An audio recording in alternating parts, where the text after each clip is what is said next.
Okay, so thank you everybody for coming tonight. This is a teach-in kind of based on anti-fascism and anti-imperialism, and really the Seesaw is the way that I like to put it in. So it's kind of inspired by a teach-in that Chris Cutrone gave many years ago. Also, where he said anti-imp versus anti-imperialism. Platypus is a project that's kind of dedicated to the reconstitution of emancipatory politics. We've never done a panel on anti-imperialism versus anti-fascism that I'm aware of. Maybe somebody, once they hear the recording, will go, yes, you did at one time in Germany or something. We have done panels, obviously, on what does it mean to be anti-imperialist and left, right, which already signals something right there. And likewise with anti-fascism, what does it mean to be anti-imperialist and fascist? Hi. So I have a bunch of stuff that I want to talk to. Please jump in at any time. I'm pretty good at being able to work things in and out the whole time. A lot of this actually is going to be material that we will be talking about in the weeks coming. I mean, I will be talking about Marx, 18th Brumaire, we'll be talking about Lenin, talk about people like Wilhelm Reich, some Trotsky that we don't really read directly. But also, I do want to leave time at least to talk about Israel, Palestine, and Ukraine, Russia. Because kind of what motivated this really was the last 8 years. So the Trump phenomena in Israel, Palestine, Ukraine, Russia, that I was like, here is the history of the left coming to bear on the present again. The way in which the left has kind of gone back and forth. So even in my opening remarks, you'll hear what I mean. So the last 8 years have provided an example of the seesaw of anti-imperialism and anti-fascism. Donald Trump went from being a right-wing populist to a fascist supporter, or simply fascist once he won the election. This was in 2016. The present media frenzy threatens to repeat the same. I wrote this before the election. To make matters worse, imperialism and fascism are frequently conflated. The, quote, anti-fascist tendency of the left will characterize the fascist demagogue as seeking imperialist domination abroad. So the left seemed to be dumbfounded during the first Trump presidency when Trump didn't start a war with North Korea. Remember, there was the Rocket Man incident. Didn't start a war with Venezuela. Remember Juan Guaido.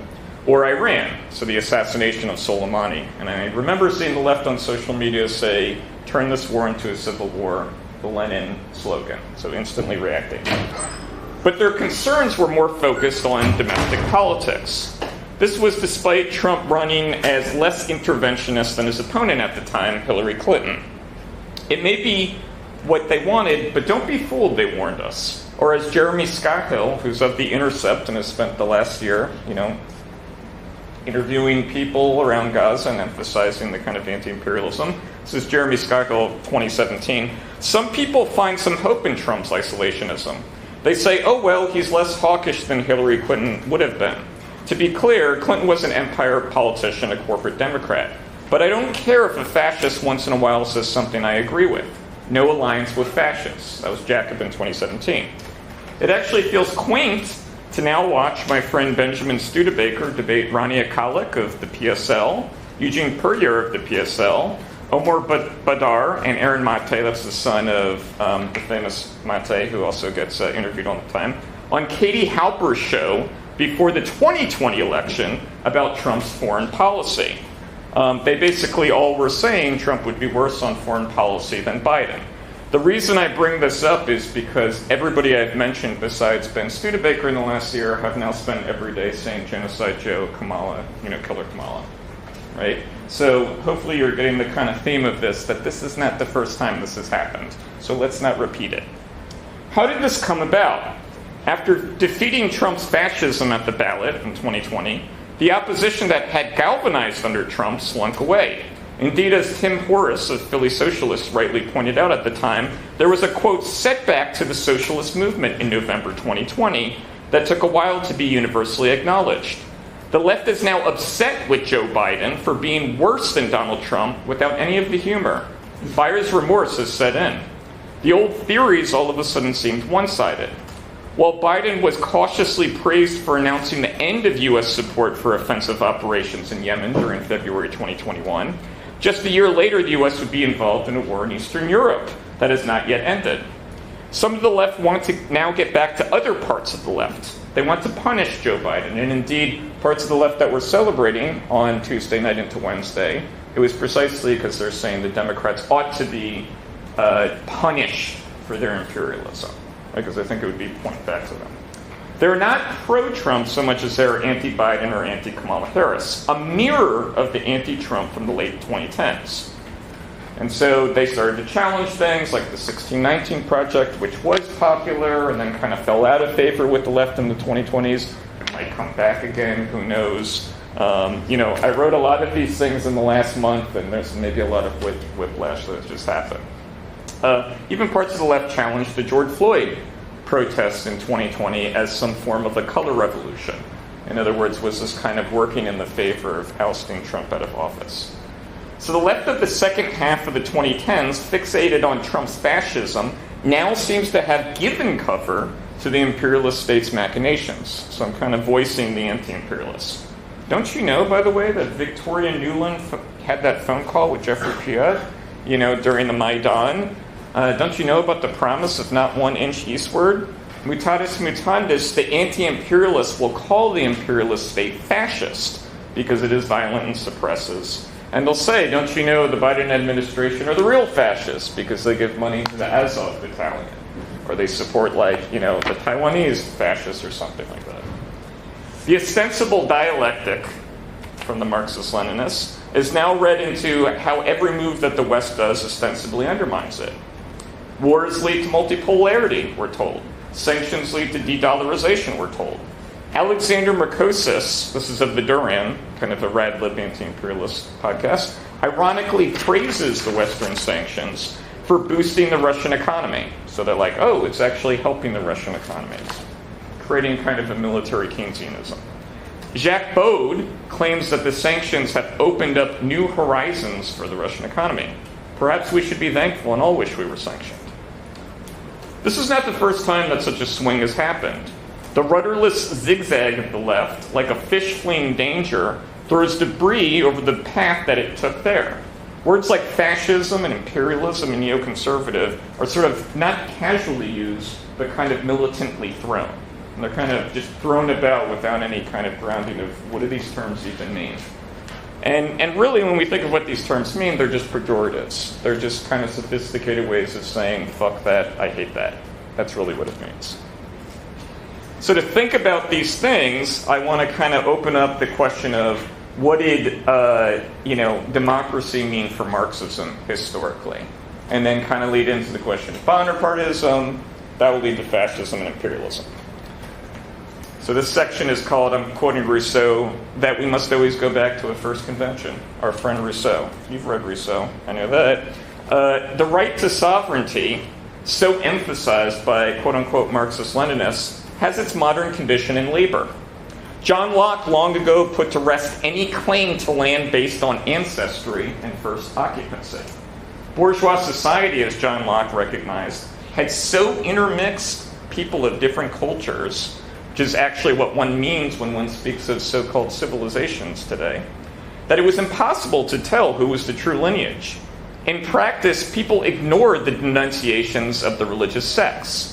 Locke's famous letter on toleration was but a recognition of this fact. To the degree that the conquered had their cooperation, their labor, not work, prohibited, there was no sovereignty to be infringed upon. There were not nations for quite, a lot of human civilization. There was, as Francois Guizot puts it, peoplets. Peoplets that kind of just aggregated and fell apart all the time.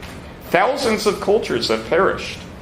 When later conquered, one merely lived in an encamped nation, a nation of strangers with nothing but their misery in common.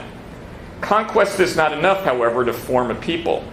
The right of conquest has no foundation other than the right of strongest. As soon as the strongest grows weak, the supposed right disappears.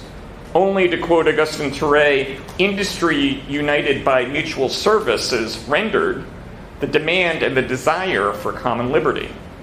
That is, only when people could do no more but live through each other. So think of the Adam Smith that we just read, which is really a Rousseauian point, that you need your fellow person to even be alive. Did the ground for a nation emerge? So just to summarize a few things very quickly, in other words, Thierry is saying that, if you think of the Norman conquest, there were like feudal lords, and they had their serfs, or they had slaves and servants. And in a sense, there was no nation, there were just a lot of different small little principalities and kingdoms. Families. Feud, I know somebody told me once it's like for land, but it's also, you can think family feud, right? Meaning really the land is your family and your lineage, and the conquered are kind of giving a tribute because they were conquered many years ago.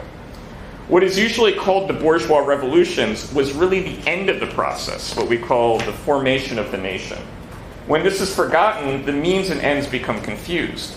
Democracy was a means to the end of liberalism.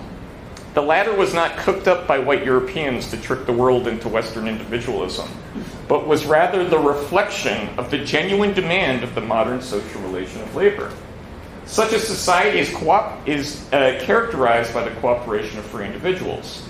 This required a political expression that transcended both the individuals and the collective. Simply put, even the largest collective was too particular. It's another point we get through Rousseau. Even 99.9% is too particular. Right?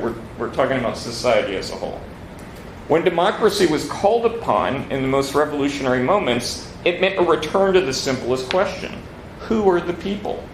The tennis court oath and the sans-culotte are the classic images of the revolutionary bourgeoisie. So you can see the picture of people making an oath to the nation. In a sense, that's the first time there was a nation, right? Meaning that the nation is bound by laws and not by just simply acquiescing to being conquered. Or as they used to do, apparently, under the Norman conquest, they would just point to the sky. Why do you have the land? That's why. So, these are the classic images of the kind of plebeian spirit. But these are only acute expressions of the pamphlets passed around the coffee house regarding the quote-unquote natural rights of man. The Communist Manifesto states that, quote, the communists do not form a separate party opposed to the other working class parties because, as David Ryazanov, that's the founder of the Marx-Engels Institute, would later characterize, Marx and Engels saw themselves as the most extreme left wing of the entire democratic organization. So this is one of my teachings that was canceled, unfortunately, because I got canceled in Philly. But it was going to be about French communism and the history of class struggles. That Marx and Engels going into 1848 actually are very much inspired by the kind of secret pamphlets of the French Revolution, Buonarroti, who writes The Conspiracy of Babeuf because he knew him. But also this kind of image of that what happens is there's an extreme left wing that kind of drives the revolution, and tragically doesn't go far enough, but it's part of kind of getting your foot in the door. So this is why Marx and Engels famously are Democrats in the Communist Manifesto, and as I'll talk about, democracy becomes the problem in 1848. They came out of... Go ahead. Oh, I just said and since then. And since then, yeah, of course, yeah. In other words, democracy was always a question for Marxism. It's not an ends. That's where the liberalism is. They came out of this study of the French Revolution. Marx had planned a history of the National Convention. That's from 1795. To have democracy as the end of revolution would have meant regressing back to the censorious communalism of ancient democracy. This is the Benjamin Constant we read, right? When he's talking about why does the French Revolution collapse, it actually collapses in a sense on being too democratic. And you don't have to listen to the liberal Benjamin Constant because Marx repeats the same in the Holy Family, because he got it from Benjamin Constant. But really, that's also a classic idea that Hegel has. As he puts it, the Gothic architecture of the modern representative state was unknown to the ancients. And also in the Adam Smith you read, he also says representative government was unknown. And it's not like their idea or their opinion, it's that actually the separation of civil society from the political sphere actually necessitates a transformation of the political sphere. If 1789 was a tragedy because the plebeian democratic struggle overextended relative to its content, it was a farce in 1848 precisely because it surpassed where the First Republic failed. Meaning you actually do get something very democratic in 1848, and that's exactly what Marx means by the farce. This is where Bonapartism is coming from. As Engels would put it to Karl Kautsky in 1889, the plebeian equality and fraternity was necessarily a sheer dream at a time when it was a question of doing the exact opposite. And that, as always, the irony of history, this plebeian conception of the revolutionary watchwords became the most powerful lever for carrying into reality this opposite, bourgeois equality before the law and fraternity in exploitation. So democracy is succeeding precisely in preserving capital. So the watchword he meant was liberté, égalité, fraternité? There's that as well, yeah. In other words, in the letter that Engels writes, we'll read it around the time of the Critique of the Gotha program, there is this question about these things being anachronistic, but okay, you kind of uphold it anyways, because really they're reflections of the commodity form, right? Meaning in practice, you already are respecting one's liberty, respecting one's equality, or equalizing one's liberty, and in a sense, you already are in your fraternité or sorority, or whatever we want to call it, because you're all cooperating. So in a sense, reflecting the ideal of the commodity form, you're getting that kind of slogan. Obviously, that becomes anachronistic because that form of cooperating in society becomes anachronistic after the Industrial Revolution, right? And people know this. This is what the Marxist tradition was. So in retrospect, it is common to speak about the bourgeoisie as a separate group that manipulates the masses, but that actually is a product of the 19th century. And one of my favorite French historians that I wish I could talk more about, Augustin Thierry, I'm not going to read this whole quote, but at the beginning of his history of the Third Estate, he says he's talking about the emergence of the class struggle.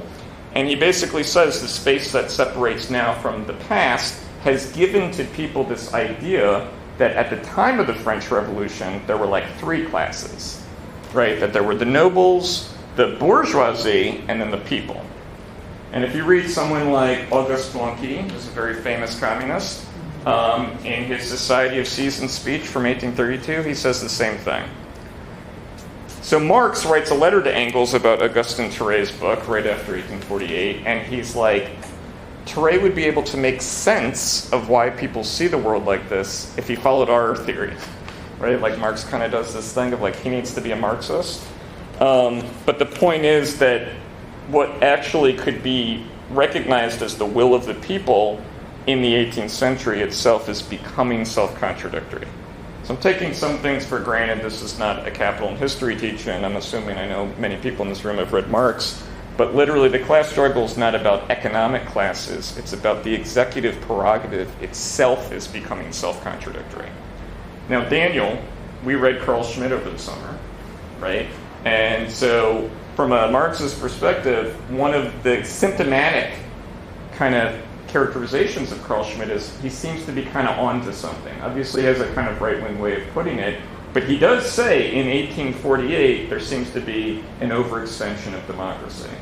Meaning he seems to be kind of focused almost in an emphatic manner on the executive prerogative. That's the friend-enemy distinction, and is symptomatically reflecting on that in a way that was not supposed to be the case. You read John Locke, he thinks of the executive prerogative more like we can entrust people to act in the interests of society, right, if somebody steps out of line. Which, by the way, is what every communist wants, right? When we read Lenin in State and Revolution, he goes, in a free society, people will break up a fight if it breaks out. People in general, as opposed to... People in general, yeah, right. That you don't need the police, right? I was just telling people in Lancaster this on Monday night. It's the very existence of the police for Marx and Engels was a symptom of the fact that society could not self-organize, right? What Adam Smith thinks he's articulating, that we just read, actually is the self-organization of society. The withering away of the state is not a communist idea. It's a total bourgeoisie. That's why it's civil society. Right. Oh, the lords, they're feudal. They fight all the time. Family feud, shit, we'll make it into a game show or something. That's all that it ought to be. But we're civil. It's Hegel. We arrive standing on our heads. Okay, so 1848 is obviously a regression, which is that actually politics is taking a new thrust because society actually cannot self-regulate. So politics returns. While I was driving in, I was just listening to two authors. They just wrote this book that came out, The Hollow Parties. Rosenfeld and Danny, whatever his name is.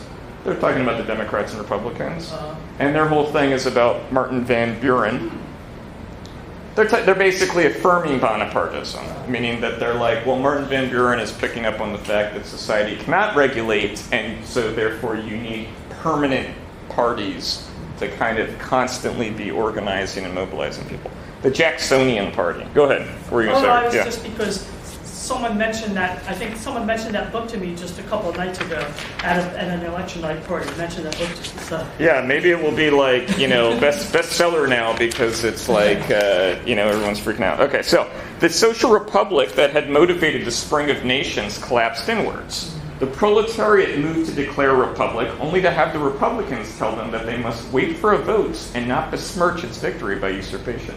So instantly, democracy is like, nope, not the proletariat, we need to do it. Go to a vote, democracy.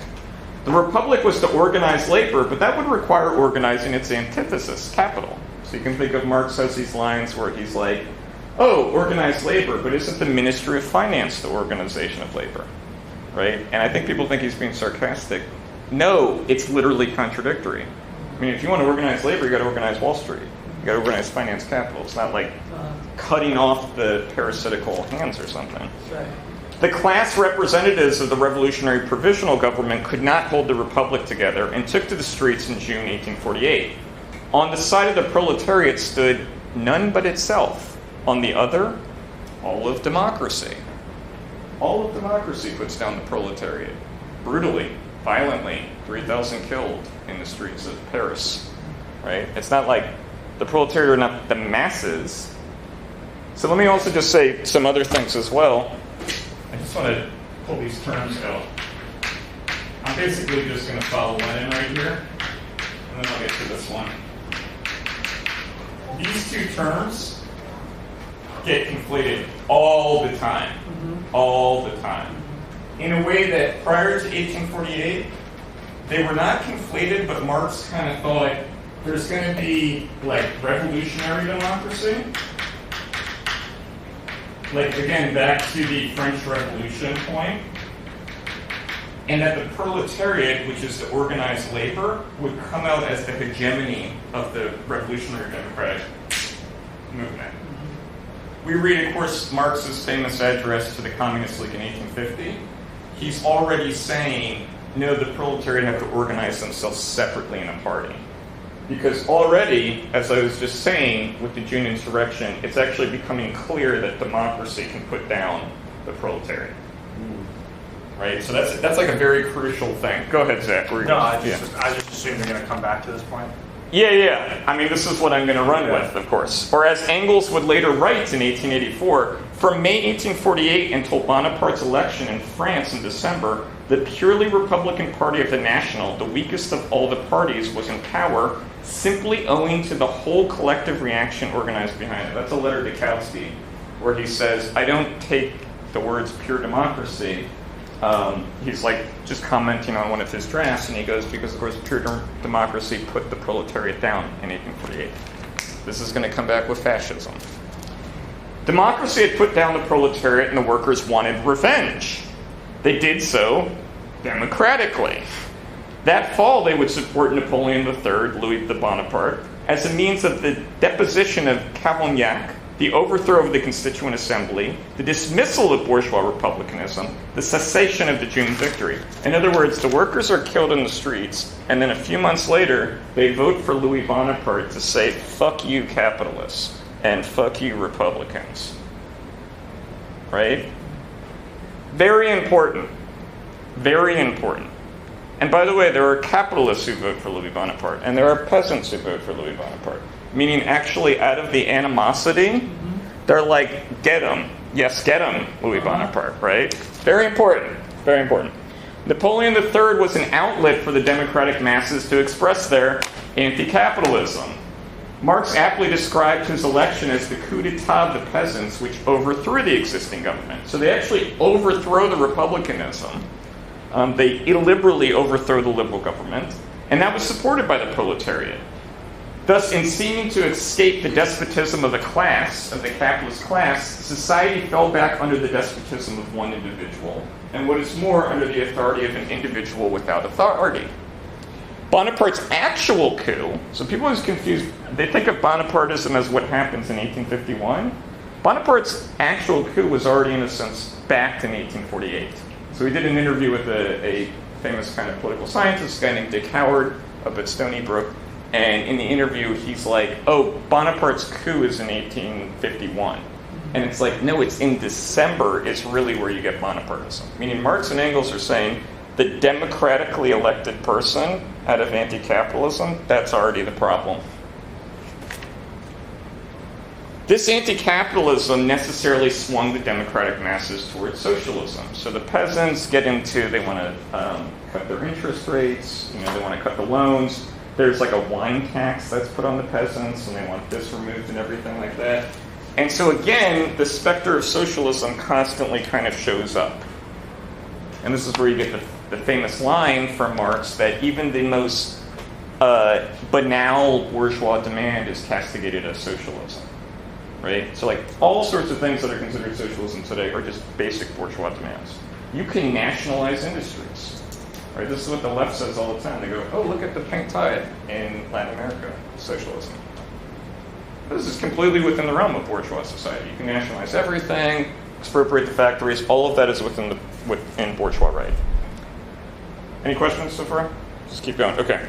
The class struggle rattled the democracy. Like a whack-a-mole, the democracy seemed to pivot from one target to the next, only to fall down confused. And so Marx has that image at the beginning of chapter 3 of everybody leaning on people, and then everybody falls down.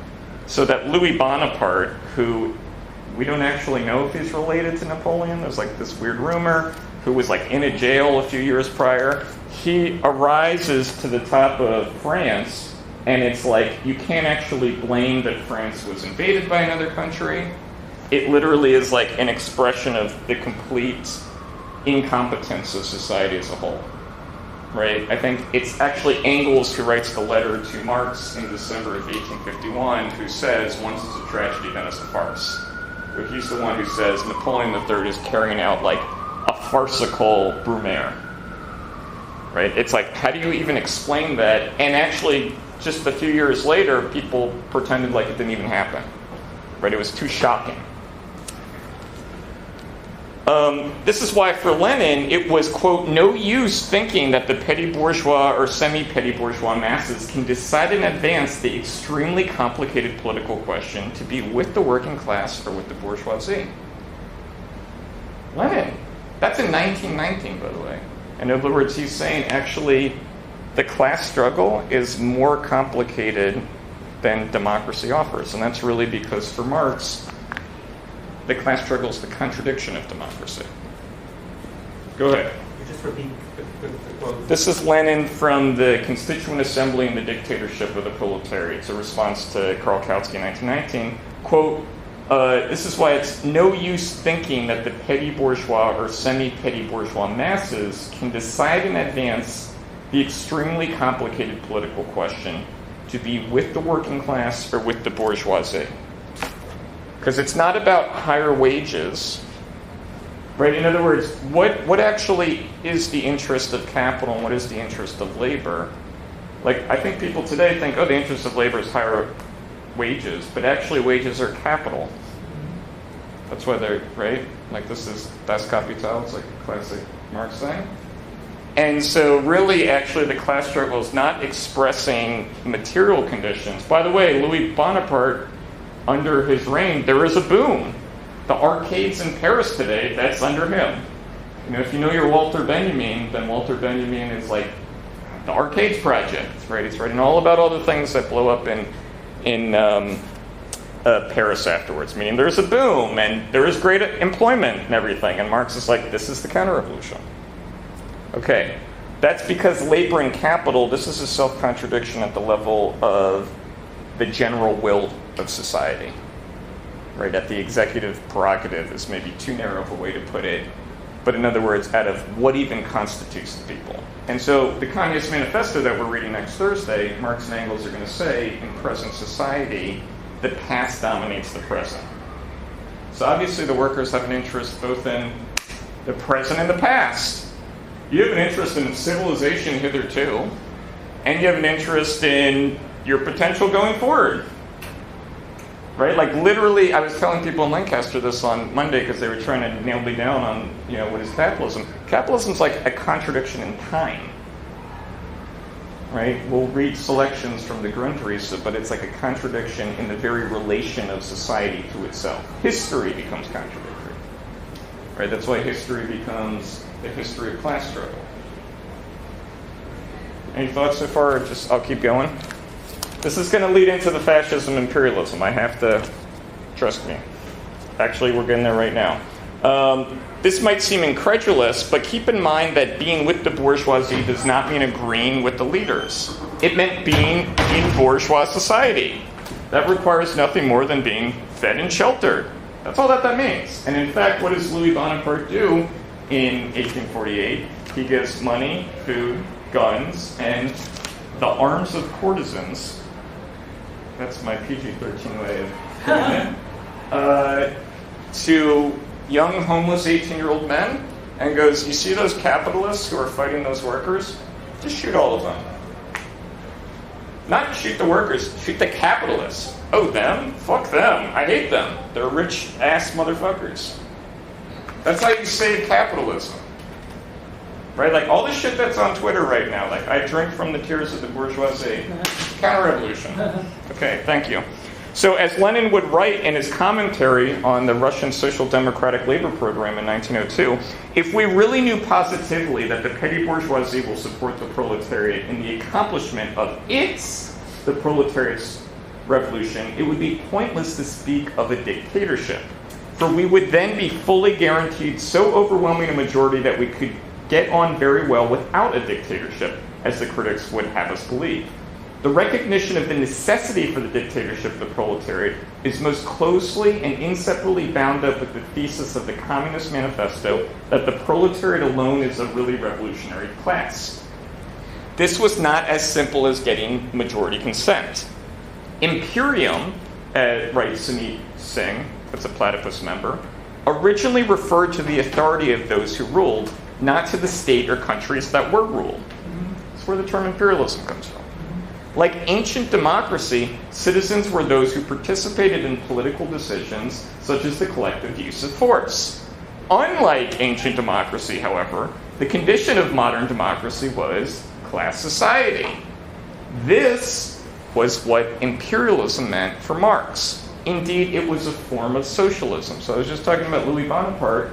He calls Louis Bonaparte imperial socialism. I'll wait for you to explain. There we go. Yeah, of course. This usually rings odd to the left. Do not the masses suffer from the violation of democracy today? Does not the modern capitalist state seem to be run by a ruling elite, or even an elected monarch waving his presidential immunity?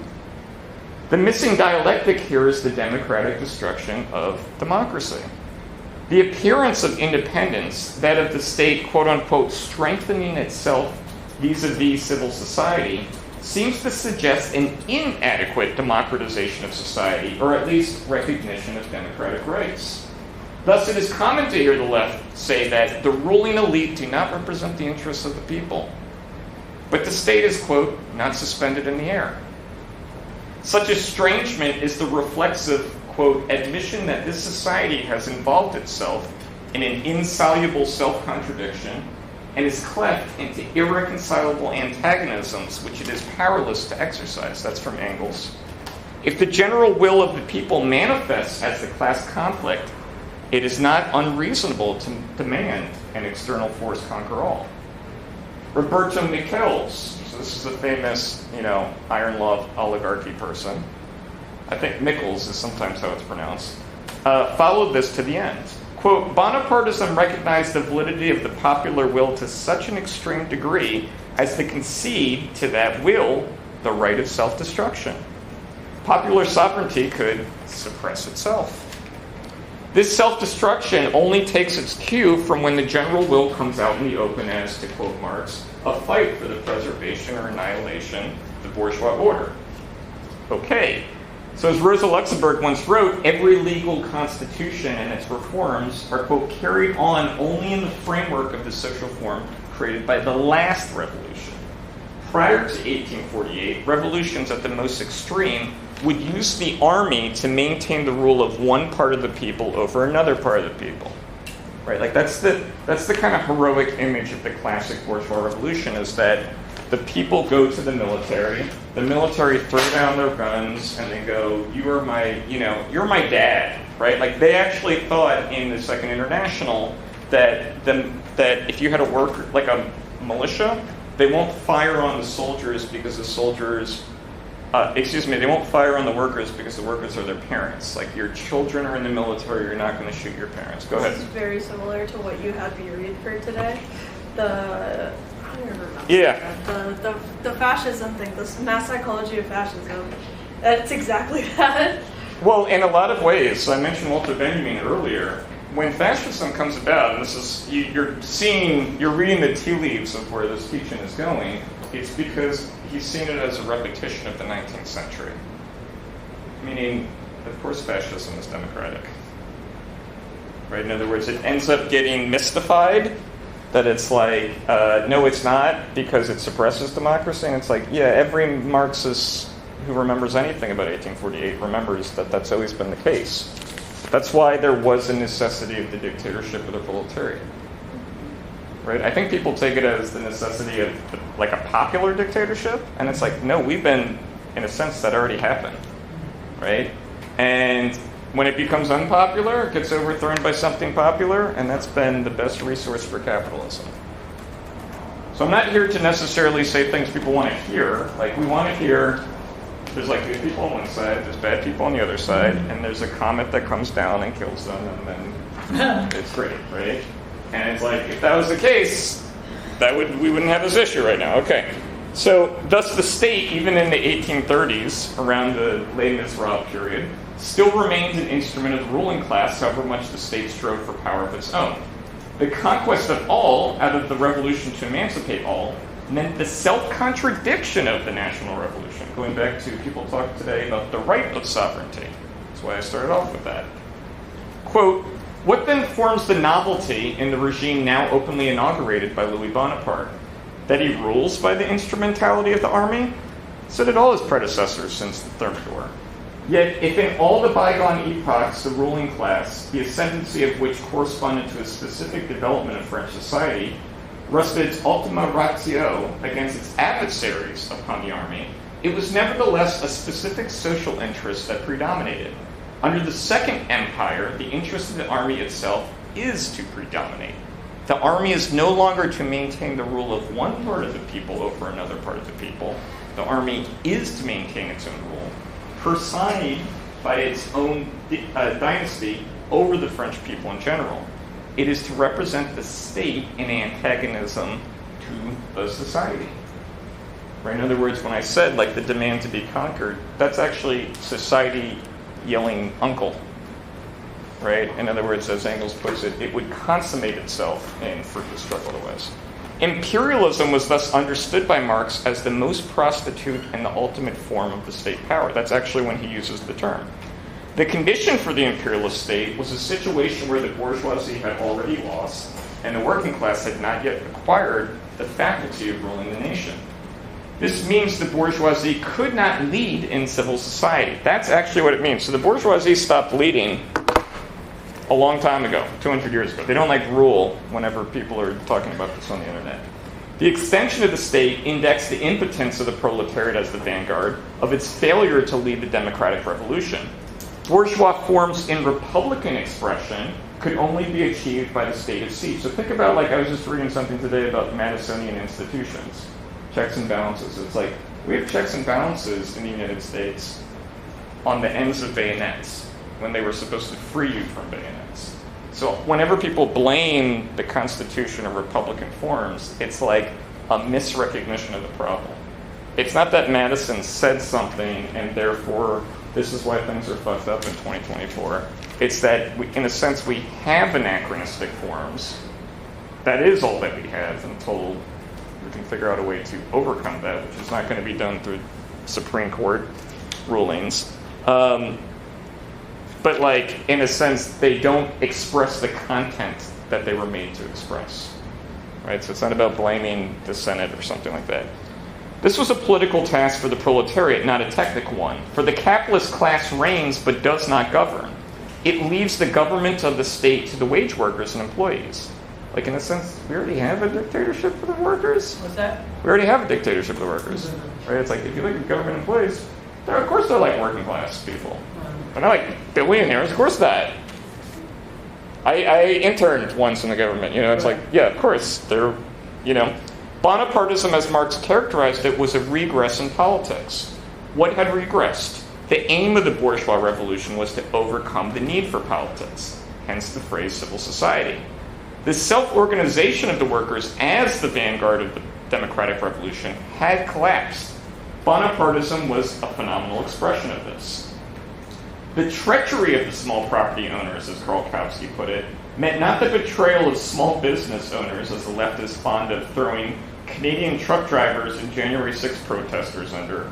They try to explain them based on like, oh, he's like a small business owner. It's like very vulgar stuff.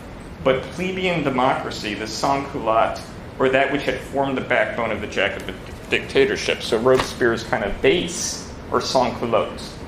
It's not proletariat, they're sans-culotte. It's kind of radical plebeian democracy. And radical plebeian democracy is what Louis Bonaparte leads in 1848, but could be led by the proletariat instead. So Marx is a left Hegelian in the sense of seeing 1848 and actually reading the possibility of it overcoming itself out of it. That's how he transcends like a Victor Hugo, who treats 1848 as totally accidental, that it's Louis Bonaparte, it's like tricked the nation, or Proudhon, who justifies it. The crisis of society manifested as the seeming necessity and impossibility of democracy. As Lenin would later say, the present situation is an imperialist plebiscite. So indeed, democracy is necessary, but also kind of not like possible. The catch-all parties, as Otto Kirchheimer called them, embody the democratic swallowing of clarity of the task posed by the class struggle. So, I mentioned the book earlier, the Hollowed Parties one. You can think of the development of the capitalist parties in the United States since, like, the Jacksonian era, that they've kind of become these gigantic monstrosities that are really like forms of coalitions. And then what the Hollowed Party people were complaining about is that they've lost anything programmatic, and so it's become that the Democrats are like some gigantic NGO octopus, and then the Republican Party is like just Trump now or something like that, as a kind of dual thing. And it's one of these things where it's like, yeah, but why are there parties, right? Meaning to the degree that we have political parties that don't actually realize their necessity, then in a sense they can't make sense of why they exist. Like political parties for someone like Thomas Jefferson were only supposed to be temporary things to achieve a revolution. Like this is the correspondence committee, right? The committee of correspondence that he had. And that really when he founded the party for the 1800 revolution, this wasn't supposed to exist permanently. So the fact that we have political parties is a norm in society. Again, from a bourgeois perspective, that means a society that's constantly in revolution. That itself has become naturalized. That's why I bring up this book. And then to the degree that it's naturalized, kind of the whole crisis of society is buried. And it's kind of blamed as I don't know, they end by saying, oh, we should be like Harry Reid's machine in Nevada, I guess. I don't know. This is what they reach for at the end. It's a bestseller book. I don't know. I don't write books, but those ones sell. So the Spring of Nations in 1848 was a revolution and a counter-revolution at the same time. It's contradictory. The reaction carried out the program of the revolution. Bismarck and Napoleon III were the executors of 1848, as Marx and Engels would put it in later prefaces of the manifesto. Capitalism has to change to preserve itself. Donald Trump is carrying out a revolution right now. Right? In other words, capitalism has to change to preserve itself. The hollowing parties and fraying coalitions is because they actually are still trying to express the neoliberal era when that's been on its way out. That the state seemed to become detached from civil society is a necessary form of misrecognition and will continue so long as this process is not mastered. Politically, this appeared as the army maintaining its own rule. I already mentioned this earlier. Okay, so the potential liability of all politics in the modern era, and I'll get into Lenin soon, is really that one could limit things to, and I'm going to put it as things with prefixes like anti. So now that we're getting into anti-imperialism. Capitalism is a problem of social self-estrangement. If you come to the reading group next week, 1844 manuscripts, Marx is going to say, unlike past propertylessness of Turkey and ancient Persia, modern propertylessness is active. We're actually producing the destruction of property. We're producing the self-estrangement. It is not the oppression of one group over another, but the process of forming a subject that could practically engage with this self-estrangement is going to be necessarily through forms of self-misrecognition. In other words, to put it in the kind of Max Horkheimer way, people are going to react against anti-oppression. It's not that there isn't oppression in the world, but it's not adequate to capture the problem of capitalism. And so for Marx and Engels, people react to the crisis as one of the bourgeois revolution of fighting oppression. But in doing so, they happen to form themselves into a subject that was actually making the problem conscious. This is why Marx says the proletariat is the dissolution of society. But in organizing itself, it's organizing the dissolution of society. So it's actually the problem in motion. It's like organizing itself. And that's why Max Horkheimer can say, and we read this, that everything therefore depends on creating the free subject that consciously shapes life. So it's not that people don't see, there is no subject at the present that can actually engage with capitalism. And the whole point of socialism is to actually produce that subject. Okay, so there is perhaps no modern political figure more associated with anti-imperialism than V.I. Lenin. But the writings of Lenin that are most appealed to during his incantation, like people like conjure up his spirit, Lenin, really reflect his return to the question of imperialism during the Civil War in Marxism. World War I is a Civil War in Marxism. One of the earliest mentions of imperialism in the entire 45 volumes of Lenin's collected works comes from his plan on the Lecture of the Commune. And Lenin quotes something that I quoted earlier, where he says, foundations of imperialism, the bourgeoisie no longer, the proletariat not yet. So Lenin's starting point is 1848, that the problem is that the proletariat has not yet risen to the task. So he's not starting with colonies, he's not starting with finance capital, he's starting with the most basic point in Marxism. And yet 11 years later, Lenin would write that, quote, neither Marx nor Engels lived to see the imperialist epoch of world capitalism, which began not earlier than 1898 and 1900. And it's kind of like, the fuck does that mean? Weren't there colonies earlier? Wasn't there all sorts of colonial exploitation? Wasn't there finance earlier than that? There was. Between Marx and Engels' time, an international party with Marxism at its head had emerged, the Second International. So just kind of going right here, this is the Second International, and really what I want to emphasize, the Earthwork program. I'll do the British program, actually, which is, this is when Marxism kind of comes to the hegemony of the socialist movement. And it was understood as correcting mistakes of the Gotha program, which we'll also read. And Karl Kautsky has a great text on this that converted Eugene Debs, when he was in prison, to Marxism, a book called The Class Struggle. I think his birthday Tuesday. I believe Debs? Eugene Debs is. Shout out to Debs. Some posts about it. Shout out to American Marxism, Debs. Yeah, we read Debs also in the spring. So the very emergence of the Second International had qualitatively transformed capitalism. The situation where the bourgeoisie no longer, the proletariat could not yet rule, had not been overcome but transformed, changed and deepened. The Second International was the embodiment of the problem. By organizing the workers as a proletarian class, capitalism was organized in and through the ideology of Marxism. Marxism became an integral part of capitalism. So what does Lenin really mean by saying 1898, 1900? And we're going to begin our second syllabus with this. The revisionist dispute, the crisis in Marxism. So he's saying imperialism, he means the revisionist dispute. Very key, super key. It's the only important thing I've said tonight. Most of what is regularly called Lenin's theory of imperialism, rule by finance capital, colonialism, division of the world into spheres of influence, combined and uneven development, blah, blah, blah, war, was already described in the first decade of the 20th century, if not before that. There's a great dialogue of Heinrich Brandler with Isaac Deutscher. Isaac Deutscher is a biographer of Trotsky, where Brandler's like, oh, everything Lenin said we said at the Stuttgart Congress in 1907. Go read J.A. Hobson, right? You're like, oh, this sounds like Lenin. That's because 99.9% of what's in Lenin's pamphlet is what other people said. So it's kind of that 0.0001%, which is what's left out today. Why the return to the study of imperialism? What manifested itself was the acuteness of the crisis in Marxism. Imperialism was the highest stage of capitalism, not in terms of economic limits, but political limits. The political organization was not outside of the proletarian socialist movement. Quote, no Chinese wall separated the proletariat from the other classes.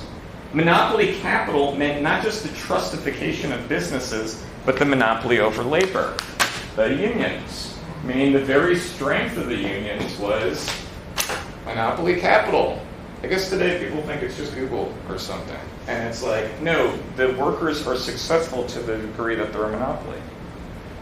So the growth of the workers' movement is monopoly capital.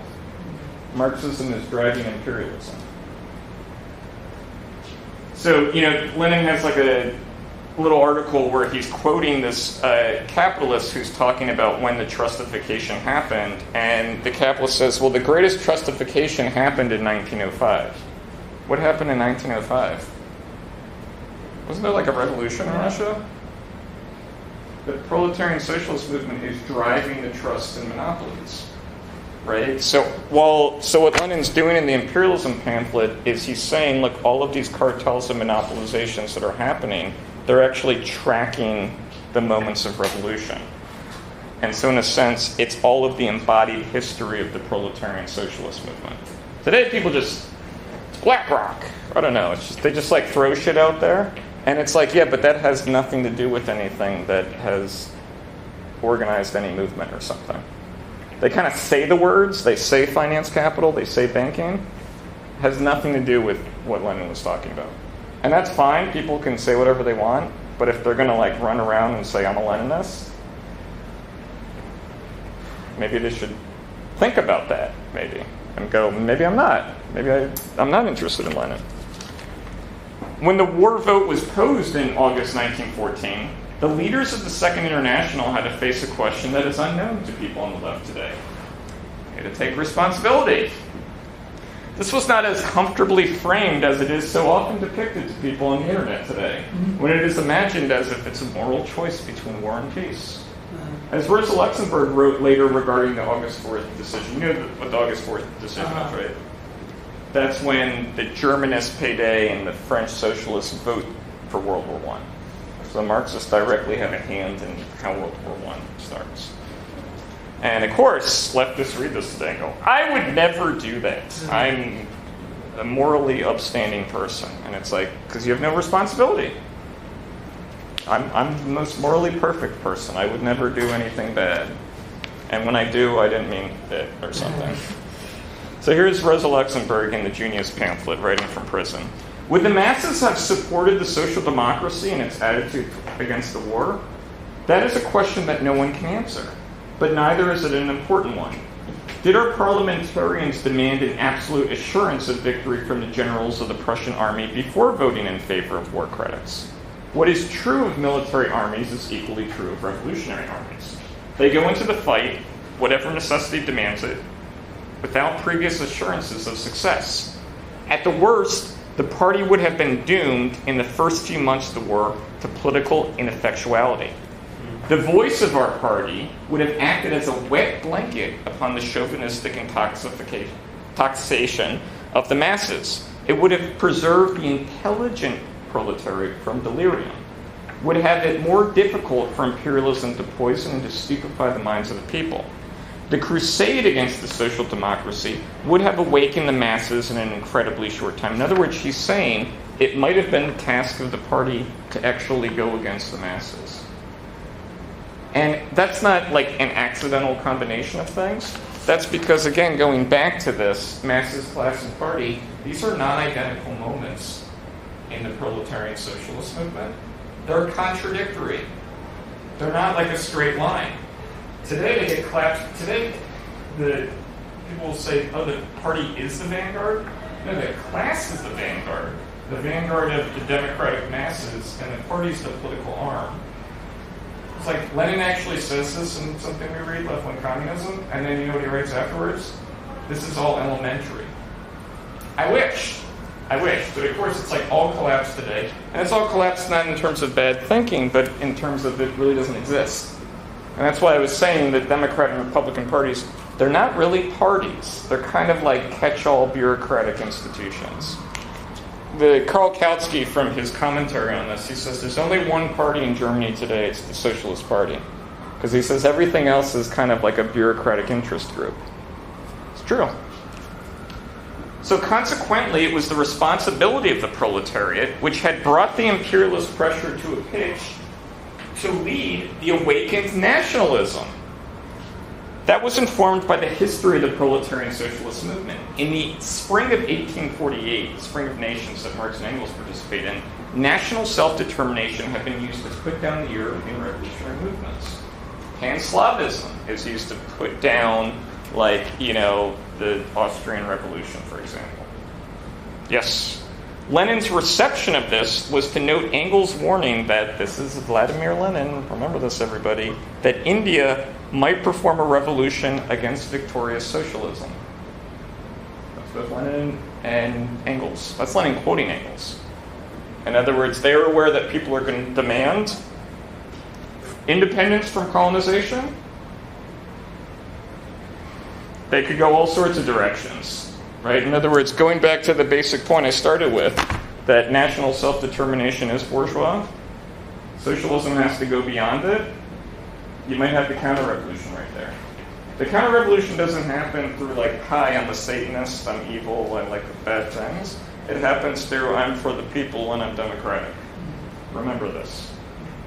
Because when people tell you oh, I'm on the side of the people, demagoguery. This is why politics is demagogical today. All sides say, I'm on the side of the people.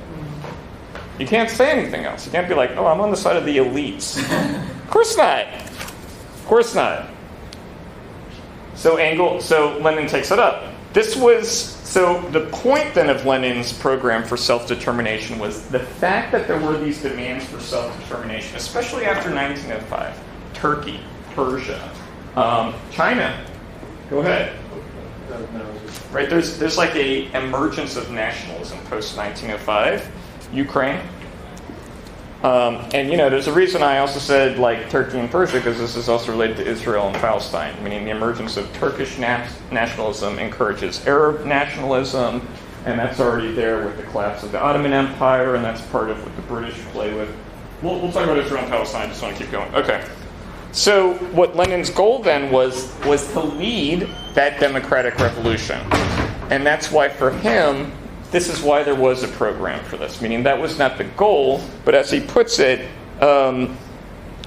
it would be understood as a fusion of nations and the end of the idiotic system of petty states and national isolation, which, to mankind's good fortune, is being inexorably destroyed by the whole course of capitalist development. Lenin. So capitalism's destroying all the national isolation. There are no societies today. It's a very common phrase I hear today. Oh, there's American society, Chinese society, Brazilian society. One society. Nation states exist, but they also exist as a kind of contradiction, right? Meaning, what do you do if you can't realize yourself in civil society? You have your democratic rights. So in other words, the existence of the nations today could be an expression of the self-contradiction of the proletariat. On the one hand, in civil society, it's pushing beyond nation states. On the other hand, from a political perspective, it's trying to realize itself politically. Right? And so again, for Lenin, it's not about is self-determination like an absolute right, it's about how do you lead this in a productive manner.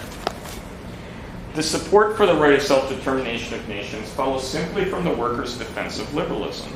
Labor as bourgeois right finds political expression in the nation or in the sovereign of citizens, but, quote, the right of nations to self-determination is at first glance a paraphrase of the old slogan of bourgeois nationalism put forth in all countries at all times, the right of nations to freedom and independence. That's Rosa Luxemburg. Indeed, the demands caused by imperialism were themselves anachronistic. The working men have no country, not simply because capital long ago burst the national boundaries, but because labor was cosmopolitan from the beginning. We just read Adam Smith. Adam Smith is saying, my brothers in India, my brothers in the colonies. They're all our brothers. This is what is meant by a social relation. Society is deeper than any nation. Lenin's concern was also the, quote, petty bourgeois democratic opposition to imperialism. You will read that sentence directly in the spring. That arose in every country, oppressor and oppressed, as a result of the imperialist state's violation of liberal bourgeois rights. Imperialism was defining of this movement, but it still was only, quote, a superstructure in capitalism. There was still a vast subsoil of the old capitalism that would return with the collapse of the concrete imperialist system. What would it mean then to take revolutionary responsibility for the defensive demand of the right to self-determination of nations? And this is a quote from Lenin. The demand for a yes or no reply to the question of secession, in the case of every nation, may seem a very practical one. In reality, it is absurd. It is metaphysical in theory, while in practice it leads to subordinating the proletariat to the bourgeoisie's policy.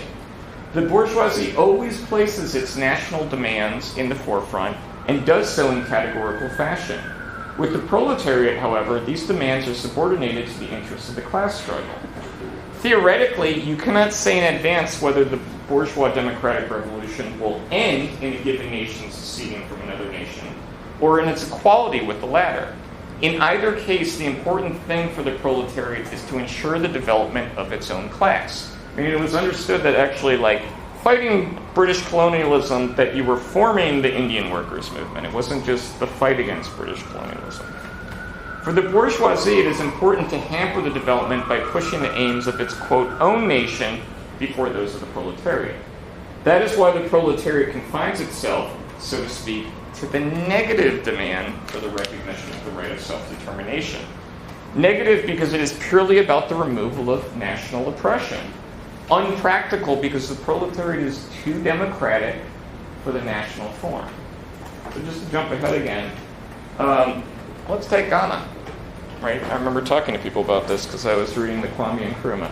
So Kwame Nkrumah is talking about French and British, like, sugar and cocoa magnates in Ghana. Okay, so whose property is that? Is it people in Ghana or is it the British and French? Well, the point is that the workers in England have a claim on the property in Ghana, and the workers in Ghana have a claim on the property in England and France. So actually, from a national perspective, that looks like mere theft. And Lenin's point here is that it's unpractical because actually, from the standpoint of what capitalism implies, the right of the workers is to all of the capital in society. Which, to quote the Communist Manifesto, capital requires all of society to operate in the last instance. So the point is that the workers in America have claim to properties in South Africa, in Copenhagen, in Mongolia, in Russia, in Ghana, in Tajikistan, in Peru, the entire society. Now, if you say that today, people are like, what the hell are you smoking? Like, obviously, this is like 150 different nations with different laws and stuff like that. This is what it means that capital bursts the boundaries of the national system. Right? So the question is, going back to Lenin's point about how does one form the fusion of the states, how do you actually make that practical in practice and not just like somebody guessing at UPenn on a Thursday night or something like that? This is why Lenin can say that the workers, that there was inevitably going to be the deepest of petty bourgeois prejudices, and it was the duty of the class-conscious communist proletariat of all countries to regard with particular caution and attention the survivals of national sentiments. Meaning there's like resentment. Let's say the Nietzsche word. I mean, people are like, we never got to have a nation. And now you're telling me nations are anachronistic? Fuck you. Right? Like, in other words, I don't want to hear your communist, gobbledygook or something like that. And Lenin's like, yeah, that's unfortunate. Right? Meaning like, yeah, you can be sensitive to obviously people who have lived under colonialism, and yet he's also saying, but unfortunately it's also not right. And it's a point that Marx makes in a letter to somebody in the 1850s where he says there's probably going to be a revolution on the continent, but it might be crushed by rising capitalism in the East. It's like, you're not allowed to say that, that's Eurocentric. And it's like, he's not saying Europeans are better, he's just saying this is a reality. Right? Meaning capitalism puts down the workers not out of like a nice Christian morality tale, but in the name of democracy. So this is why Lenin can say, and you'll all read this, everybody in this room, when you come to the read group, socialist and oppressor nations must work to abolish the imperial oppression of the other nation. But as Lenin says, we should not forget, the socialists of the oppressed nations, on the other hand, must particularly fight for and maintain complete and absolute unity between the workers of the oppressed nation and the workers of the oppressing nation. That even they have a duty, even in the oppressed nation. For the bourgeoisie of the oppressed nations always converts the slogan of national liberation into a means of deceiving the workers. And will say, oh no, there are no workers over there. They're all colonists and settlers. Remember that. Remember what I said. Such bourgeoisie might call themselves even Marxist-Leninists and cite the Communist Manifesto. Don't you know that the proletariat must first of all settle matters with its own bourgeoisie, they will say? But as noted by the authors of the manifesto, such a struggle is, quote, not in substance, yet in form, at first a national struggle. But this actually gets to the heart of the matter. It's contradictory. So actually struggling for the national form, the workers are going beyond the national form. Right? So I'm just quoting what a kind of common retort is to say, haven't you read the manifesto? Yes, I have. The famous draft theses on national and colonial questions for the Second Congress of the Communist International in 1920 were written during the retreats of the attempt to start the world revolution. The old Communist Manifesto slogan, "Workers of the World Unite," was replaced by "Workers and Oppressed People of all countries unite." The strategy of the United Front soon followed. The revolution had tried to go up the mountain one way, but found that it was blocked, and had to descend from the height that no one before him has reached, in order to seek another path, longer perhaps, but one that will enable him to reach the summit. Such a retreat was dangerous because gravity worked against the momentum of the revolution, and one made themselves vulnerable to the charge that it should never have been tried. In other words, it is easier to slip. It is not so easy to choose a foothold. There is not the exhilaration that one feels in going upwards, straight to the goal, etc. It was only in this context that Lenin ostensibly pivoted to the east from the west. So there's this like myth today that Lenin pivots to the east. He gives up on Western civilization, which to me Western civilization kind of is a myth also. Well, that's what Gandhi thought. Well, it's one of these things that we're talking about bourgeois society, Yes. and Western civilization is not bourgeois society. Right? Bourgeois society is the cities. Western civilization is like Plutarch, right? Christianity. They're related, but it's not the same thing. But Lenin was not giving up either on the necessity of a global, not simultaneous, this is also another bullshit myth, revolution to achieve socialism, nor the proletariat in the industrialized West. As he put it, so it's Lenin's last writings that are most abused. A number of countries of the East, India and China, have been completely jolted out of the rut by World War I. their development had definitely shifted to general European capitalist lines. Where had this pull come from? The strategy for world revolution had been laid down by the Pope of Marxism, Karl Kautsky, before there even was a second Congress that gave rise to the name Bolshevik. The Russian Revolution, as Kautsky put it in 1902, could be the storm that will break the ice of reaction and begin the socialist revolution in the West. This is the point of October.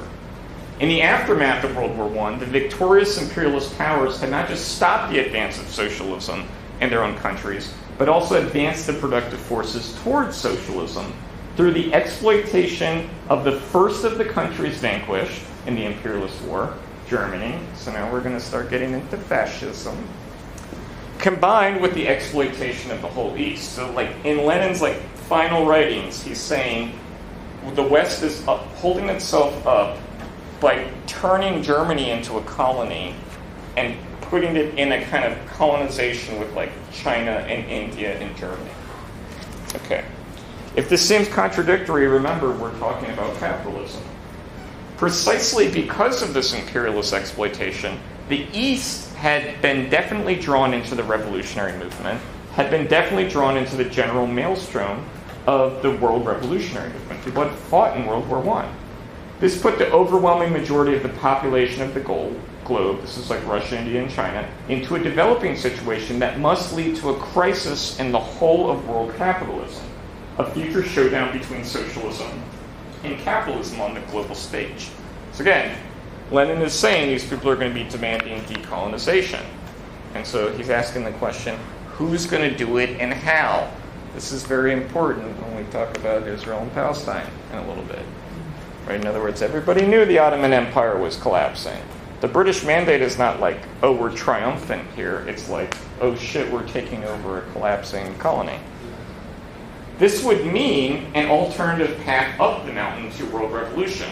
The, quote, prerequisites for the definite level of culture, bourgeois institutions, could be achieved in a revolutionary way, as was still the goal in the Soviet Union at the time of Lenin's death. Lenin never says they have socialism in the Soviet Union. Of course not. And then with the aid of workers and peasants' governments in the Soviet system, proceed to overtake the other nations. Thus the, quote, partial innovations that manifested in the fermenting democratic revolutions in the East and distinguished them from those that took place in the West were not forms of socialism in those countries, but rather, as Lenin described October 1917, a bourgeois democratic revolution. And again, returning to this question, it's how is it going to be led? It's not what is it, but how is it going to be led? Actually, Lenin has the Hercules image of cleaning the Algene stables. Like it's like cleaning out the bullshit of feudal stuff. This is important to note. With Lenin's death and the formation of socialism in one country, here we go, the meaning of this strategy was distorted into calling a defeat a victory.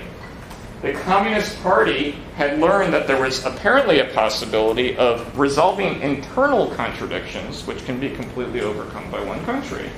So you can already say, oh, we're not really talking about society anymore. Back here. What were those internal contradictions? They are, we are told, the struggle between the socialist and capitalist elements in a nation, and such a nation can defeat the capitalist elements in our economy, draw the main mass of the peasantry into the work of socialist construction, and completely build a socialist society. What was being called the proletarian socialist revolution was confusing the external contradictions, the struggle between the land of socialism and its capitalist encirclement, with the internal contradictions. So let me just step back for a second. In other words, rather they're like going back to the point about the nation, I think it was the phrase was not in substance, but in form. This is a great dialectical way of saying a contradiction, like a contradiction even of content and form, from the manifesto. So that just gets completely obliterated, and the way in which people accommodated to the defeat of the revolution in Europe was to say, oh, we have socialism here, right? So a great way to always deal with any defeat is to say, actually, it's a victory. And then if you say anything else, you're probably a fascist. Mm-hmm. Okay. Which was one way of dealing with that. Stalin. Yeah, I mean, this is where we're getting to. You gotta go? Will you come back next week? Yep. Great. 1844 manuscripts, the manifesto. Yeah, but you know the reading group online, right? Like you saw the syllabus? Yes. Yeah, I can add you to the email list. Yeah. Thank you very much. Yep. Sorry. No problem. So consequently, February 1917 gets turned into a bourgeois revolution, and the October Revolution becomes a socialist revolution. 1917 becomes a Russian revolution, apparently. This is why I cringe when I hear people say that. And we just celebrated, I think, today. Yeah, It's the right. glorious Russian Revolution. It's the failed October Revolution. Contradiction became identified with antagonism. So it's the land of socialism and the land of capitalism. So rather than it being a self-contradiction, it becomes, this is a contradiction. It's like two poles. That's not what Marx or Hegel or Kant or Adam Smith or anybody means by contradiction. And it becomes focused on capitalist encirclement. Those who reminded the party of the point of October were slandered as demanding that, quote, the revolution comes simultaneously in all countries all at once. After all, don't you know the proletariat of each country must, of course, first of all settle matters with his own bourgeoisie? So Marxism is used to carry out the counter-revolution. Okay. So the collapse of the ends of the revolution meant the collapse of the subjective factor of the revolution, the party. Consequently, revolutions in other countries were subordinated to the concerns of preserving the Soviet Union as something beyond capitalism. Prior to World War I, social democracy was associated with the revolutionary social democracy of 1848. The lesson coming out of 1848 was that the proletariat had to lead the social democracy lest it become mere democracy. Lenin split the Second International, but this qualitatively changed the meaning of social democracy retrospectively. While Lenin had suggested changing the name from Revolutionary Social Democratic Labor Party to Communist Party in order to cast off the soiled shirt and to put on clean linen, by the 1920s the split seemed to retroactively turn both names into complete mutually exclusive systems, or at least a gradation. So people call each other social democrats today as a slander. This comes out of the way in which Lenin had split the International, right? And it's become like they're two separate political things. Thus, rather than the betrayal of social democracy representing the real object of the failure of proletarian socialism, it simply became, and here's another style thing, the moderate wing of fascism, social fascism. Given the preceding suppression of communism by social democracy, the focus on social democracy as the insidious form of counter-revolution is understandable. So you will read, Rosa Luxemburg is killed by social democracy. She is. She was killed by proto-Nazis that are basically hired by social democrats. And they put down a revolution in Bavaria, social democrats. So there is like a history to why people were like, oh, they're actually the insidious form of the counter-revolution. But we also have now the history of the Nazis and Mussolini, and that complicates the history a little bit. But what this theory allowed the socialist movement to do was to avoid the self-inflicted defeat of Marxism. As Rosa Luxemburg wrote from prison, socialism will be lost only if the international proletariat fails to measure the depth of this fall, if it refuses to learn from it. This is because the conditions for betrayal of the leaders and the defeat of the proletariat are to be found in the self-organization of the proletariat itself. To explain August 4th, that's actually the own product of the workers' own movement. And what Lenin is trying to do in the imperialism pamphlet is turn that into a teachable moment, which is maybe a euphemistic way to put it. He's really trying to turn it into a revolutionary moment, that it wasn't in vain. Fascism emerged out of the communist movement. How so?